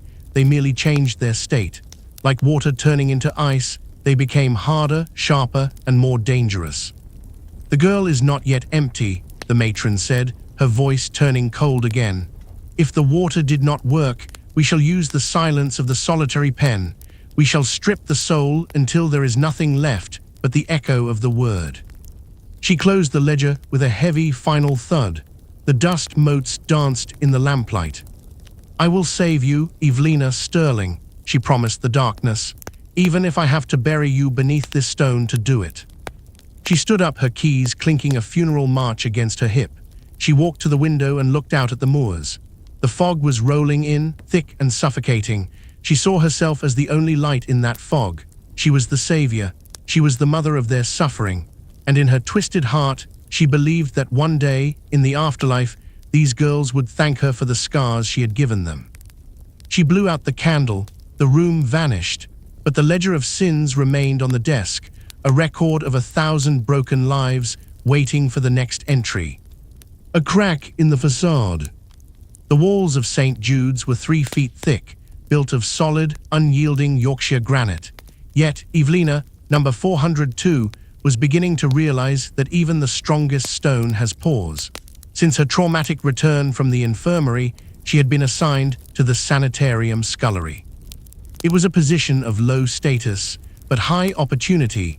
It allowed her access to the private corridors where the wardens slept, and more importantly, where the matron's personal waste was collected for the incinerator. It was 2 o'clock in the morning. The institute was a cold, breathing beast of shadow and stone. Evelina moved through the back hallway, her bare feet silent on the freezing flagstones. She was carrying a heavy iron bucket of coal ash, the weight straining her shoulders, but her eyes were not on the floor. They were on the matron's trash, a small wicker basket overflowing with discarded papers and broken wax seals. She reached into the basket, her heart hammering a frantic rhythm against her ribs. Her fingers brushed against something that did not feel like the coarse, grey paper of a ledger. It was vellum, thick, creamy, and smelling faintly of the expensive lavender water used by the high society families of London. She ducked into a nearby supply closet, the suffocating smell of lye, vinegar, and damp mops surrounding her. By the flickering, dying light of a stolen candle stub, she smoothed out the crumpled parchment. It was a letter, bearing a crest she recognized from her days in the London drawing rooms, the crest of the Earl of Pembroke. To Matron Hallowell, the letter began, written in a hurried masculine scrawl that suggested both arrogance and fear. Regarding the matter of my niece, Lady Isabella, the family is grateful for your continued discretion. The rumors of her advocacy for the factory workers have been successfully suppressed. However, we find the monthly maintenance fee of £50 to be excessive. Surely, for a girl who is officially dead to the world, the cost of gruel and wool is not so high. Evelina felt a jolt of pure electricity run through her veins.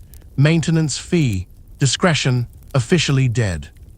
She dug deeper into the basket, her hands shaking with a mix of terror and triumph. She found more, scraps of ledgers, private receipts from a London bank, and a list of names of girls who had disappeared from the rolls of St. Jude over the last 5 years.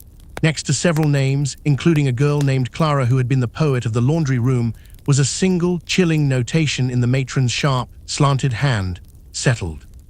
It wasn't a school for re-education, it wasn't even a reformatory for the wayward.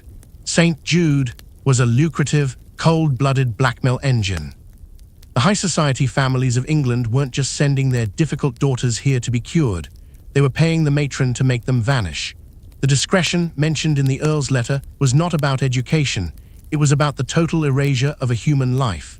If a girl was too radical, too loud, or too inconvenient for a family's political reputation or a brother's inheritance, she was sent to the moors to be buried in grey wool. And for that burial, the families paid a king's ransom every month. Evelina's eyes widened as she found a final, half-burned scrap of paper. It was a draft of a letter from the matron to the Earl. The maintenance fee covers more than gruel, my lord. It covers the cost of the infirmary and the cost of the silence of the local constable. Should the fee be reduced, I cannot guarantee that Lady Isabella's manifesto or the details of her confinement find its way to the London press. A crack, it was a massive, jagged crack in the matron's facade of saving souls. She wasn't a crusader of Victorian morality, she was a common extortionist, feeding like a parasite off the shame of the aristocracy and the suffering of their daughters. She didn't want them to be proper, she wanted them to be expensive. Suddenly, a floorboard creaked outside the closet door. Evelina blew out the candle. The darkness was instantaneous and absolute. She stood perfectly still, her breath held so tightly it hurt her lungs. Through the thin, rotting wood of the closet door, she heard the heavy, rhythmic click-clack of leather boots. It was Sister Agnes. The warden paused right outside the door. Evelina could hear the woman's heavy, labored breathing. She could smell the scent of stale lard and cheap snuff. Agnes's hand touched the handle of the closet. Creak! The handle turned an inch. Then it stopped. "Agnes," the matron's voice rang out from the far end of the hall, sharp and cold as a winter whip. "Why are you loitering in the dark? The laundry vats need checking. The steam is low and the girls are idle." "I thought I saw a light, matron," Agnes replied, her voice sounding uncertain, almost fearful. "Imagination is the sister of hysteria, Agnes. Do not let your mind wander into the shadows. Get to the vats, now." The boots moved away, the sound fading into the distance. Evelina waited until the silence returned to the stone, a silence so deep she could hear the frantic blood rushing in her own ears. She carefully tucked the vellum scraps into the waistband of her skirt, pressing the evidence against her skin. She emerged from the closet, her face once again a mask of hollow, numb obedience. But inside, the girl from the London drawing room was no longer hiding, she was waking up. She had the one thing the matron feared more than a riot. She had proof. She knew the price of their discretion, and she knew that the families who sent them here were being bled dry by the woman they trusted to save their daughters. St. Jude's was built on a foundation of lies, and Evelina had just found the loose stone that could bring the whole, corrupt structure tumbling down into the moorland mud. "We are not ill," she whispered to the darkness of the hallway, her voice a sharp, jagged needle of truth. "We are just expensive secrets." She returned to her coal bucket, her head bowed low. But as she walked, she wasn't counting her steps to avoid the switch. She was counting the names on the list. She was planning the fall of the House of Hallowell. The re-education was over. The trial of St. Jude was about to begin. The winter of despair. The North did not welcome winter, it endured it. By November, the moors had turned from a bruised purple to a skeletal, unforgiving black. The wind at St. Jude's changed its tone. It no longer whistled, it shrieked, a high-pitched, banshee wail that found every crack in the granite walls and every weakness in the girls' spirits. This was the winter of despair, the season where the physical cold finally reached the heart of their hope and began to turn it into ice. Inside the dormitory, the air was so frigid that the girls' breath hung in the air like tiny, grey ghosts. Every morning, they awoke to find a thin layer of frost on the inside of the window panes, and sometimes on the very wool of their blankets. Evelina, number 402, watched as the light faded. The sun, when it appeared at all, was a pale, watery disk that offered no warmth. The days grew shorter, and the gospel of silence grew heavier. In the laundry, the steam from the vats would condense on the freezing ceiling and rain down as icy droplets, chilling the girls to the bone as they worked. But the cold was not the worst of it. The worst was the attrition of the soul. One by one, the sparks that Beatrice had ignited began to flicker and die. Hope is a high-calorie emotion. It requires energy, food, and warmth to survive, and the girls had none. The penance loaf grew harder and smaller as the moorland roads became blocked with snow, and the hunger became a sharp, constant blade in their bellies. Evelina saw the change in Sarah, number 315. Sarah, who had once been the master of the secret language, now sat at the scrubbing board with eyes that saw nothing. Her hands, swollen with chilblains and cracked from the lie, moved with a slow, agonizing lethargy. "Sarah," Evelina whispered one afternoon, the steam hiding her lips. There was no answer. Sarah didn't even blink. The secret language was forgotten. The names were forgotten. There was only the wet cloth and the freezing stone. "She is gone," whispered a girl from the next vat. "The cold took her mind last night. She thinks she is back in her father's shop, but she is only scrubbing shadows." This was the matron's greatest victory. She didn't need the whip in winter. She let the environment do the breaking for her. The infirmary was full. Every day, 2 or 3 girls were carried out, their bodies limp, their spirits having simply let go. The sound of the death bell echoing across the frozen moor became the soundtrack of their lives. Evelina felt the ice creeping into her own mind. The evidence she had found, the vellum scraps of the blackmail plot, felt like heavy, useless weights against her skin. "What does it matter?" a voice in her head whispered. "Who will you tell? The wind, the crows? You will die in this grey wool, and the matron will write settled next to your name, and the world will keep turning."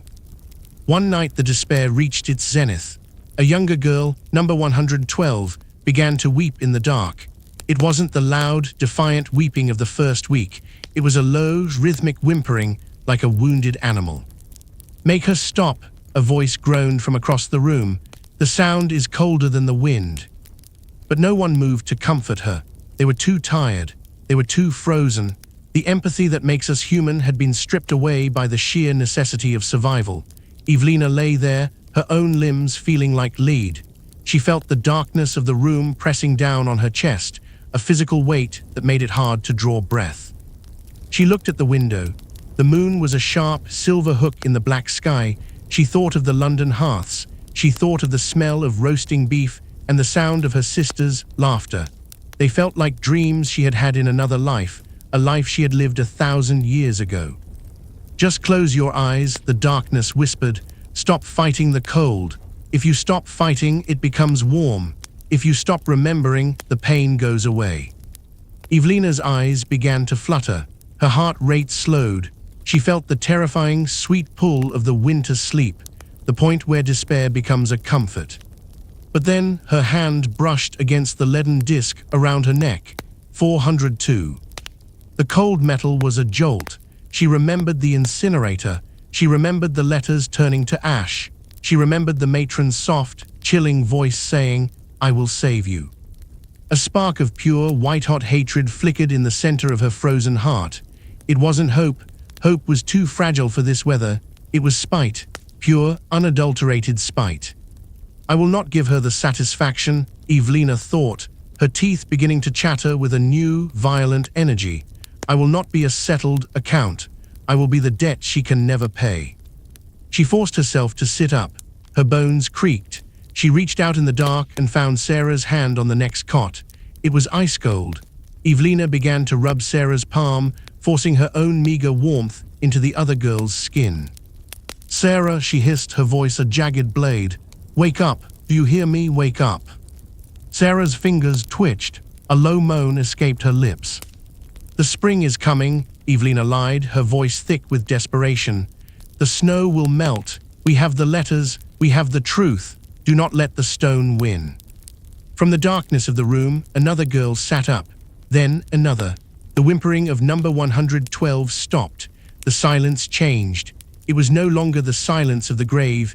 It was the silence of a huddle, the way animals gather to survive a blizzard. The winter of despair had tried to freeze them into individuals, isolated in their own pain.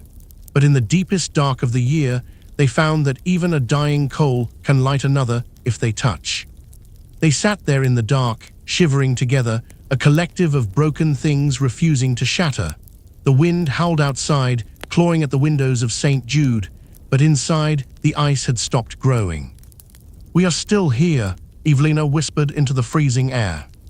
And for the first time in months, the answer came back from a dozen throats, a ghost-white mist of breath in the dark.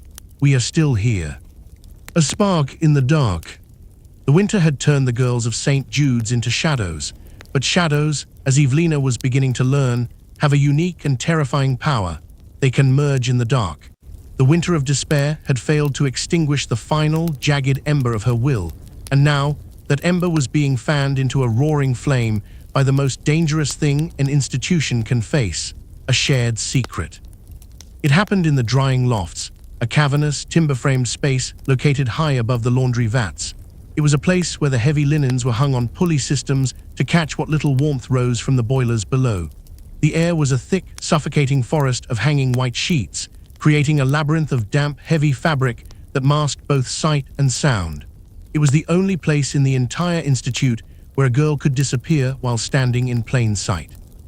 Evelina, number 402, was mending, a jagged tear in a heavy damask tablecloth, when she felt a cold hand on her shoulder. She didn't scream, she didn't even flinch. Fear had been her shadow for so long that she had grown accustomed to its touch. She simply waited, her needle frozen in midair. "You have the vellum," a voice whispered from behind a wet sheet. It was Beatrice, number 512. She had returned from the cold bath weeks ago, thinner, her skin like translucent porcelain, but with eyes that burned like twin magnesium flares in the dim loft. Evelina reached into her bodice and pulled out the scraps of the Earl's letter. The parchment was warm from her skin, a sharp contrast to the freezing air of the loft. "I have it. I have the proof of the fees and the blackmail. But Beatrice, what good is a secret if the walls have no ears? Who will listen to a number?" Beatrice leaned in, her breath a ghost of mist. "The walls do not have ears, but the visitors do. In 3 weeks, it is the visitation of the patrons. The families come from London and Manchester to see their reformed daughters. They come to witness the success of Matron Hallowell's gospel. If we can get this vellum to the right hands, perhaps a rival family or a member of the press, the gates of St. Jude's won't just open, they will shatter under the weight of the scandal." The plan was a spark in the absolute dark. It was the first time since the midnight carriage left London that Evelina felt her heart beat not out of terror, but out of a calculated, cold-blooded purpose. They weren't just going to run into the moors to freeze, they were going to destroy the very architecture of the matron's power. "But the matron intercepts every word," Evelina whispered, her fingers tightening on the vellum until it crinkled. "Every letter is burned, every look is recorded in the ledger." "She cannot intercept what she is trained to ignore," Beatrice replied. She reached into the pocket of her grey apron and produced a small silver thimble. It was a common, discarded item, but she turned it over to reveal a tiny, hollowed-out compartment in the base. "The girls in the mending room have not been idle. We have 3 of these. We will hide the evidence in plain sight, sewn into the heavy, decorative hems of the graduation gowns the girls are forced to wear for the patrons. She will see only a proper lady. She will never suspect the lady is carrying a bomb." This was the solidarity the matron had never anticipated. The secret language of the laundry had evolved into a network of clandestine logistics. The dull-eyed girls were actually the observers, memorizing the warden's shift patterns. The weak ones were the couriers, moving messages through the steam. Every act of cruelty the matron had inflicted had only served to refine their ability to hide their true souls behind a mask of obedience. For the next hour, hidden behind the damp, hanging shrouds of linen, they mapped out the anatomy of the resistance. They didn't speak of paths through the treacherous moors yet. They spoke of the social architecture of the institute. They identified which wardens could be distracted by a manufactured crisis, which locks were rusted through by the moorland salt, and which girls were strong enough to lead the others through the iron gates. "We need a distraction," Evelina noted, her intellect, the very thing she was sent here to lose, working with the precision of a clock. Something to draw the matron and Sister Agnes away from the great hall when the patrons arrive. Beatrice's lips curled into a jagged, dangerous smile, the smile of a girl who had nothing left to lose. "Fire is the traditional distraction for a stone house, but I think we have something far more elegant. We have the truth. When the matron stands to give her final speech of salvation, we don't just hand over the letters, we make her the witness to her own ruin." Suddenly, the heavy wooden door at the base of the loft stairs creaked. Creak. The sound was like a gunshot in the silence. Beatrice vanished into the maze of linens without a single sound, moving like a wraith. Evelina instantly bent her head over her mending, her needle flying through the fabric with a desperate, practiced rhythm. Sister Agnes appeared at the top of the stairs, her lantern casting long, distorted shadows that looked like grasping black fingers against the white sheets. She walked slowly, her boots thudding heavily on the timber floorboards. "The loft is for drying 402, Agnes hissed, the lantern light catching the lard-like sheen of her pale skin. "Not for dreaming. Why is your face flushed? Why is your breath so rapid in this cold?" Evelina did not look up. To look up was to show the fire in her eyes. "The steam from the boilers below, sister. It is heavy today. It makes the heart labor to draw air." Agnes stopped. She stood so close that Evelina could feel the artificial heat from the lantern glass. The warden reached out with a thick, calloused hand and touched the tablecloth Evelina was mending. Her fingers hovered inches away from the spot where the vellum had been hidden just moments before. In silence, the howling of the wind against the roof. The rhythmic, heavy ticking of the warden's pocket watch. "Finish the hem," Agnes snapped, withdrawing her hand with a grunt of boredom. "The matron expects absolute perfection for the visitation. If there is a single loose thread on that table, I will use it to hang your remaining hopes." When the footsteps finally receded and the door slammed below, Evelina let out a long, ragged breath she hadn't realized she was holding. She reached down and felt the vellum. It was still there, warm, real. She looked at the rows of white sheets surrounding her. They no longer looked like shrouds for the dead. They looked like the sails of a great ship. They were moving, catching the freezing draft from the moors, pulling her toward a future that was no longer a grey void of silence. The spark had caught. The dark was receding. For the first time since the midnight carriage had left the streets of London, Evelina didn't feel like a number. She didn't feel like number 402. She felt like a storm. "The threads are ready, sister," she whispered to the empty, steaming loft, a terrifyingly sharp smile finally touching her lips. "And I promise you, they are anything but loose." The strategy of submission. If the winter of despair was the slow, agonizing death of the old self, then the month leading up to the Great Visitation was the calculated birth of the perfect mask. Under the clandestine guidance of Beatrice and Evelina, the girls of St. Jude's began to practice a new, more dangerous form of rebellion, the strategy of submission. They realized that to defeat the matron, they first had to become her greatest success. They had to become the very thing the institution was designed to manufacture, the hollow, obedient, and silent, proper lady. A broken spirit is predictable. It is easy to monitor and easier to whip, Evelina whispered during the steam-choked laundry shift, her eyes fixed firmly on the bubbling copper vat. But a reformed spirit is invisible. We must give them the saints they paid for. We must give them the silence of the grave, wrapped in the manners of the parlor. The transformation across the institute was chillingly effective. Girls who had spent months weeping in the dark or flinching at the shadow of a warden suddenly became paragons of Victorian virtue. The transition was not born of a genuine change of heart, but of a cold, intellectual mimicry. They studied the matron's own movements with the intensity of predators. They memorized the exact 45-degree angle of a submissive head. They practiced the vacant, yet pleasant, expression of a woman who has had her intellect successfully purged. The daily routine became a dress rehearsal for a grand, deceptive play. In the refectory, the rhythmic clatter of spoons against ceramic grew even more precise, not out of fear, but out of a shared, secret choreography. In the chapel, the amens were louder, more fervent, and delivered with a haunting, glassy-eyed sincerity that made the chaplain weep with pride. It was a masterpiece of psychological camouflage. Evelina, number 402, became the lead actress in this theater of the damned. She allowed her shoulders to drop just a fraction of an inch. She kept her chin tilted perpetually toward the floor.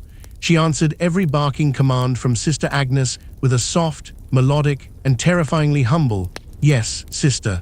Thank you for the correction, sister." Sister Agnes was the first to fall for the ruse. "The Sterling girl is finally yielding to the word," she remarked to the matron one evening while they patrolled the freezing corridors. "The hydrotherapy must have finally reached the marrow of her bones. She moves now with the grace of a trained servant and the silence of a saint.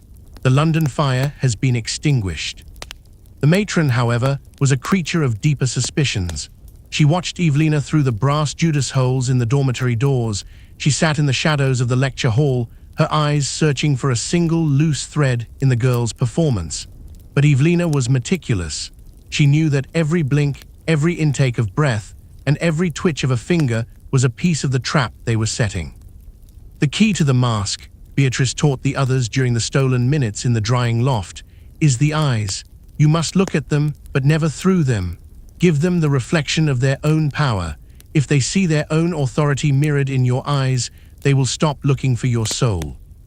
The girls began to help one another rehearse the lie. Sarah, number 315, corrected the posture of the younger orphans.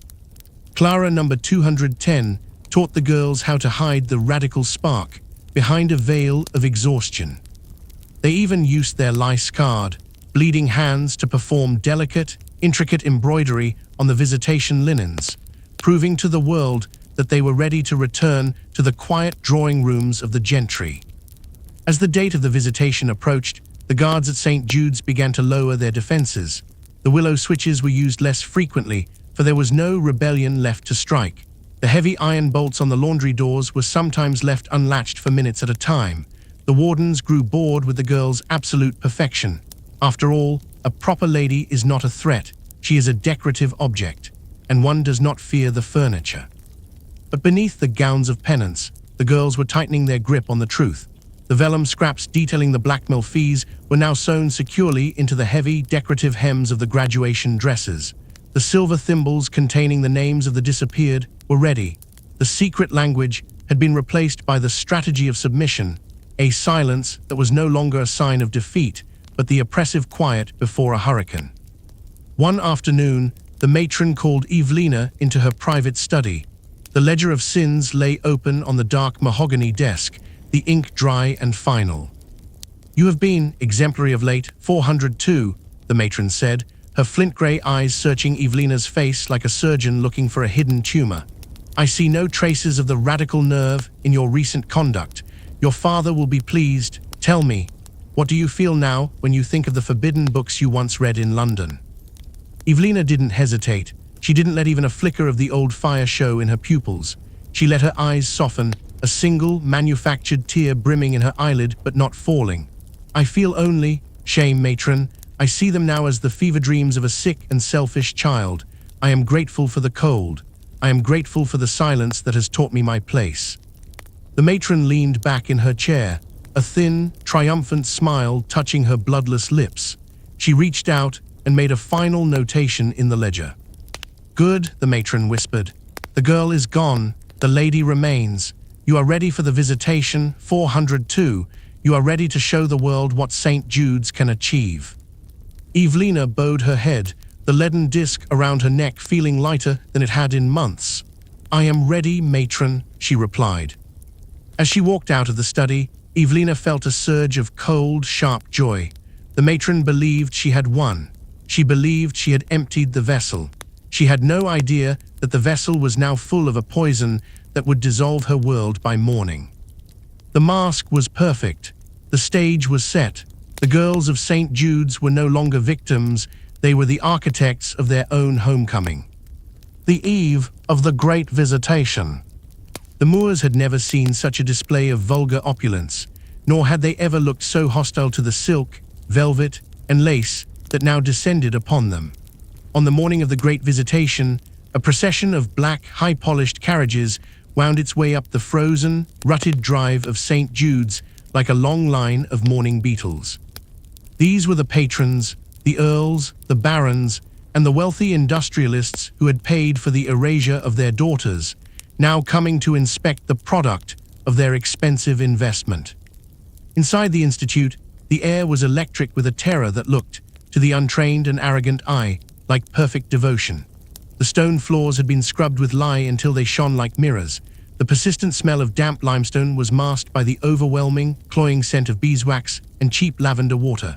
300 girls stood in the great hall, a sea of grey wool and shorn heads, their spines so straight they looked like iron bars supporting the roof itself. Evelina, number 402, stood at the head of the line, her hands clasped in front of her in the posture of penance. Beneath the heavy, folded hem of her graduation gown, she felt the weight of the vellum. It was no longer just a piece of paper, it was a detonator. It was a weapon of mass destruction aimed at the heart of the British aristocracy. Beside her, Beatrice, number 512, breathed in a slow, rhythmic, and terrifyingly controlled cadence, her eyes fixed on the massive oak doors that stood between them and the world. "Remember," Beatrice's voice drifted in a whisper so low it was almost a vibration in the air. "They only see what they want to see. Give them the ghost they paid for, until it is time to be the flame that burns them." The doors swung open, creak, boom. The patrons entered. They were a kaleidoscope of jarring color, emerald silks, deep sable furs, and heavy gold watch chains that made the grey, lightless walls of the hall look even more like a tomb. Among them, Evelina saw the man who had abandoned her, her father, Sir Thomas Sterling. He looked older, his face more lined with the stresses of London politics, but his eyes still held that same cold, aristocratic distance. He looked at her not as a daughter who had been missed, but as a failed project that had been sent away for expensive repair. Matron Hallowell stepped forward, her black bombazine dress hissing against the stone like a serpent. She looked radiant in her own terrible, rigid way, the high priestess of re-education finally showing off her harvest. "Welcome, lords and ladies," the matron began, her voice a warm, poisonous honey that filled the rafters. "You see before you the triumph of discipline over hysteria, the victory of the word over the radical impulse. These girls, who once threatened the sanctity of your homes and the stability of our society with their fevered fancies, have been washed in the waters of silence. They are no longer rebels, they are vessels, pure, empty, obedient." Evelina watched, her heart a cold stone, as the patrons walked down the lines. They touched the girls' coarse sleeves with gloved fingers. They inspected the intricate embroidery on the display tables. They peered into the girls' eyes as if they were looking at livestock at a county fair. "A remarkable change, Sir Thomas," a baron remarked, stopping directly before Evelina. He smelled of brandy and expensive tobacco. "She used to have such a sharp, inconvenient tongue. Now she is as quiet as a church mouse. The spirit of the new woman has been exorcised, it seems." Sir Thomas nodded slowly, his fingers twitching near the silver head of his cane. "Indeed, the Institute has done its work. The sterling name is safe from further embarrassment. She looks manageable." He didn't notice the way Evelina's knuckles turned white. He didn't notice the silver thimble, stuffed with a list of the disappeared, hidden in the hand of the girl next to him. The strategy of submission was working perfectly.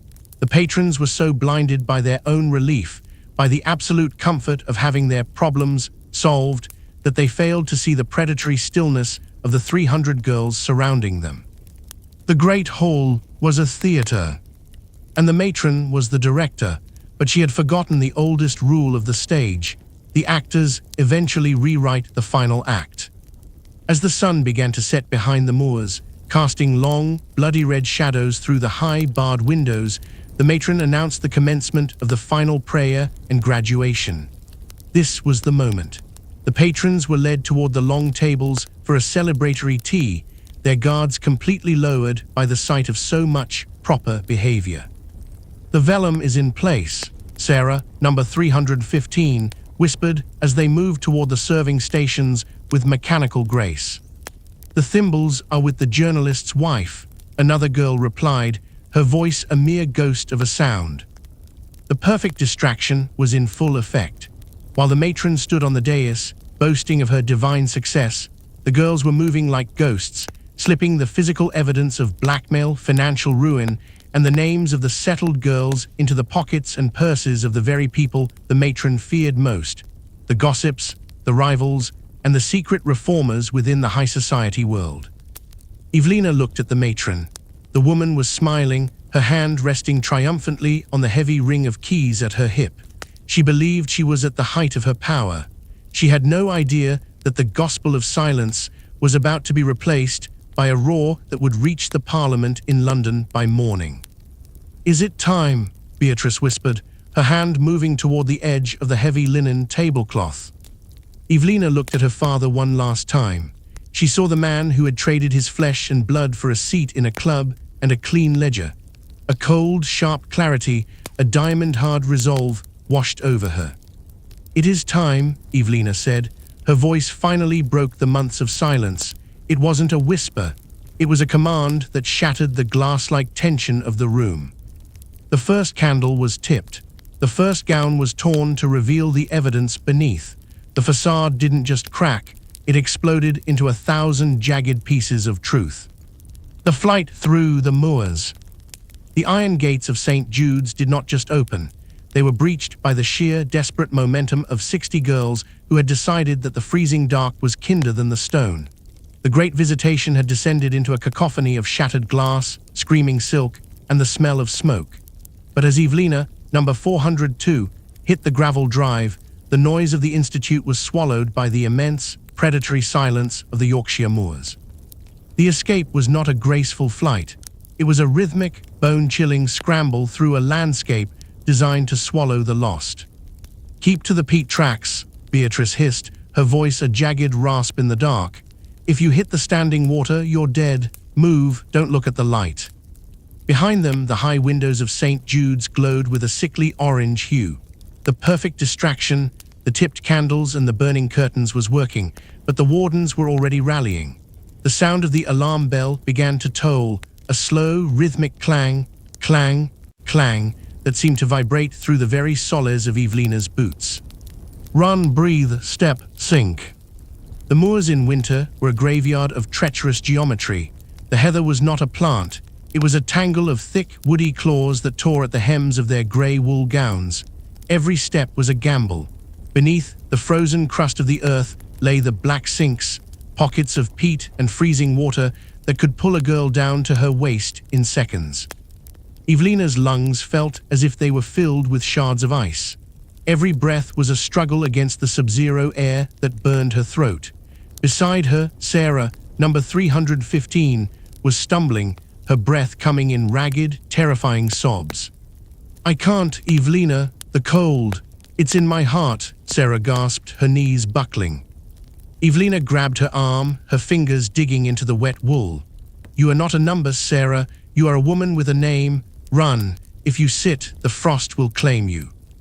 They reached the Devil's Ridge, a narrow spine of limestone that cut through the center of the moor. From here, they could see the searchlights, the heavy, all-burning lanterns of the wardens, flickering like malevolent fireflies in the distance. The hounds had been released. The low, mournful baying of the bloodhounds drifted across the wind, a sound that made the hair on Evelina's neck stand like needles. "They're coming from the North Road," Beatrice shouted over the shriek of the wind. "We have to head for the Blackwater Ravine. It's the only place the hounds will lose the scent." The descent into the ravine was a vertical nightmare. They slid down the mud-slicked banks, their hands raw and bleeding from clutching at gorse bushes. The water at the bottom was a rushing, black ribbon of ice. They didn't cross it, they waded through it, the freezing current numbing their legs until they felt like wooden stumps. Splash, gasp, shiver, move. Evelina looked up at the sky. The moon was a cold, indifferent witness, casting long, skeletal shadows of the crags across their path. She felt the winter sleep trying to return, that sweet, fatal lethargy she had felt in the dormitory. Her mind began to wander to the London drawing rooms, to the smell of tea and the sound of a piano. No, she bit her tongue until she tasted copper. The pain brought the world back into sharp, agonizing focus. She reached into her waistband and felt the vellum, the Earl's letter. It was soaked with more water, but the truth remained. "Listen," Beatrice suddenly stopped, her hand raised. The wind died down for a fraction of a second. In that silence, they heard it, the rhythmic, mechanical chuff-chuff-chuff of a steam engine. "The railway line," Evelina whispered, her voice breaking. "The freight line to Whitby, it's less than a mile." But between them and the tracks lay the Great Mire, a 300-yard stretch of unstable bog that looked like solid ground in the moonlight. It was the matron's final warden. "Single file," Beatrice commanded. "Step exactly where I step. If you feel the ground give way, throw yourself flat. Do not scream. Screaming uses the air you need to survive." The crossing was a test of sheer animalistic faith. The ground beneath Evelina's feet felt like a living thing, undulating, soft, and terrifyingly hungry. Every step was accompanied by a wet, sucking sound, slorp, slorp, as the bog tried to claim her boots. Behind her, a younger girl slipped, her leg disappearing into the black muck. Evelina didn't think. She swung her heavy damp gown out like a rope, and Sarah helped pull the girl back onto the hummock of grass. They were no longer 60 individuals. They were a single, gasping organism moving toward the sound of the engine. The searchlights were closer now. They could hear the shouts of the wardens, men's voices, harsh and angry, echoing off the limestone crags. "There by the ridge, move, you dogs." A shot rang out, crack. The sound bounced off the rocks, a sharp reminder that the matron did not intend for her secrets to reach the station alive. Evelina didn't look back. She saw the iron rails gleaming like silver threads in the dark. She saw the orange glow of the engine's firebox. "Run," she screamed, her voice finally reaching its full London strength. "Run for the iron." They burst out of the heather and onto the gravel of the railway embankment just as the freight train began to pick up speed. It was a line of coal wagons, heavy and soot-stained. One by one, they threw themselves at the moving shadows. Hands reached down, strong, lice-scarred hands pulling up the weaker ones. Evelina felt a pair of arms grab her shoulders and hoist her over the side of a wooden wagon. She tumbled into a bed of cold, hard coal. She lay there, her chest heaving, her face pressed against the soot. The train began to roar, its rhythm drowning out the bells of St. Jude. The searchlights faded into the mist. The baying of the hounds was lost in the wind. Evelina sat up, the freezing air whipping her shorn hair. She looked at the 59 other girls huddled in the coal wagons, grey ghosts turning black with soot. They were shivering, they were bleeding, they were starving. But they were moving. The moors were behind them. The stone was behind them. Evelina pulled the vellum from her dress and held it tight against her heart. "We are not settled," she whispered to the rushing dark. "We are the debt that is finally coming due." The trial of truth. The city of Sheffield did not welcome the girls of St. Jude's. It simply absorbed them into its soot-choked lungs. When the coal train finally wheezed into the industrial yard, the 59 ghosts who emerged from the wagons were no longer the proper ladies their families had sought to manufacture. They were covered in coal dust. Their grey wool uniforms were shredded and stained with bog water. And their eyes held the terrifying clarity of those who have seen the underside of the world. As the sun struggled to rise through the yellow smog of the steel mills, the girls huddled in the shadow of a brick warehouse. This was the moment of the great choice. Before them lay two paths. They could vanish into the slums, changing their names and living in the safety of the shadows, or they could take the morning train to London and face the families that had paid for their erasure. "We are ghosts," Sarah, number 315, whispered, her voice trembling as she looked at her blackened hands. "If we go to the authorities, they will only send us back. If we go to our fathers, they will call us mad. Perhaps we should just disappear." Evelina, number 402, stood up. The vellum letter from the Earl of Pembroke was clutched in her hand like a holy relic. The cold of the moors was still in her bones, but the fire of the laundry room was in her blood. "If we disappear," Evelina said, her voice cutting through the hiss of the distant steam engines, "then the matron wins. If we hide in shame, then every girl still trapped in those stone walls is a prisoner of our silence. We did not survive the cold bath and the gospel of silence just to become secrets again." Beatrice, number 512, nodded, her shorn red hair matted with soot. "The truth is not a shield, Sarah. It is a sword, and it is time we let it cut." The trial of truth did not happen in a court of law. It happened in the great hall of the guild, where many of their fathers were gathered for an emergency meeting regarding the St. Jude's scandal. News of the fire at the Institute had reached the city by telegraph, and the air was thick with rumors of a mass tragedy. The doors of the guild hall swung open with a sound like a thunderclap. The assembly of men in fine wool coats, smelling of brandy and cigar smoke, turned as one. They expected to see a delegation of wardens or a police report. Instead, they saw a phalanx of 59 soot-stained girls, led by a girl with the sterling family eyes and the posture of a queen. The silence that fell over the room was absolute. It was the silence of a vacuum. "Evelina," Sir Thomas Sterling's voice was a pathetic, strangled rasp. He stood at the front of the hall, his face turning a sickly, ashen grey. What is the meaning of this? You were supposed to be." "Settled?" Evelina asked. She walked down the center aisle, her bare, blackened feet leaving footprints on the expensive Persian rug. Was that the word the matron used in her ledgers, father, or was it erased? She didn't wait for an answer. She reached the podium and turned to face the room, the fathers, the uncles, and the brothers who had traded their kin for their reputations. "We have come to testify," Evelina announced, her voice ringing with a power that made the chandeliers tremble. "Not of our sins, for we have committed none, in kintu ain of yours." She held up the vellum. "I have here the records of the Earl of Pembroke's maintenance fees. I have the list of the girls who did not survive the winter, girls whose names you have struck from your family trees. I have the silver thimbles containing the testimonies of the girls in the laundry, written in lie and blood." One by one, the other girls stepped forward. Sarah spoke of the gospel of silence and the loss of her voice. Clara spoke of the anatomy of a lady lectures and the medical gaslighting. Beatrice spoke of the cold bath and the literal freezing of the spirit. The perfect mask they had practiced was gone. In its place was a raw industrial honesty that the men in the room could not look at directly. They turned their faces away, they looked at their boots, they clutched their gold watch chains as if the metal could protect them from the truth. "You sent us away to preserve your proper world," Evelina said, her eyes fixed on her father. "But in doing so, you destroyed the only thing that made it proper.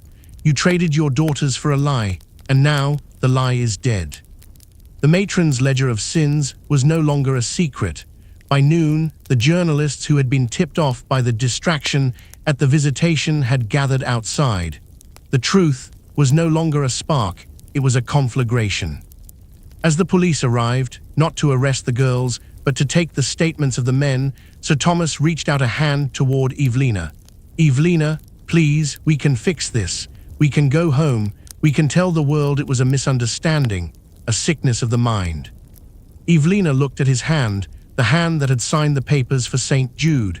She didn't feel anger anymore. She felt only a vast, cold distance. "I have no home, Sir Thomas," she said, using his title rather than his name. "My home was burned in the incinerator with my letters. My family is here, in this room, covered in coal dust." She turned her back on him and walked toward Beatrice and the others. They stood together, not as numbers and not as ladies, but as a new kind of woman, forged in the cold, tempered by the steam, and finally, irrevocably free. The trial of truth was over. The gospel of silence was dead. And as the girls walked out into the streets of Sheffield, the bells of the city began to ring, not to call them to labor, but to announce the end of an era. The unbroken spirit. The sun that rose over the skyline of London on the first spring after the fall of St. Jude's did not look like the sun of the past. To the girls who had survived the gospel of silence, the light was no longer a cold, clinical observation or a distant, fading hope. It was a hard-won birthright.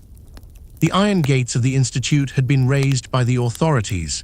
The matron was awaiting trial in a cold, damp cell that mirrored her own infirmary, and the ledger of sins had been published, page by harrowing page, in every major newspaper from the textile mills of Manchester to the docks of Dover. But the real story of St. Jude was not found in the sensational headlines or the public outrage. It was written in the scars. Evelina, no longer number 402, but a woman forever shaped by the gravity of that number, stood on the small, wrought-iron balcony of a sun-drenched apartment in Bloomsbury. She did not wear the suffocating grey wool of the moors, nor did she wear the restrictive, bone-crushing corsets and heavy silks of her father's house. She wore a simple, functional dress of deep, midnight blue, a color she had chosen because it reminded her of the infinite sky on the night they reached the railway tracks. Her hands were still scarred.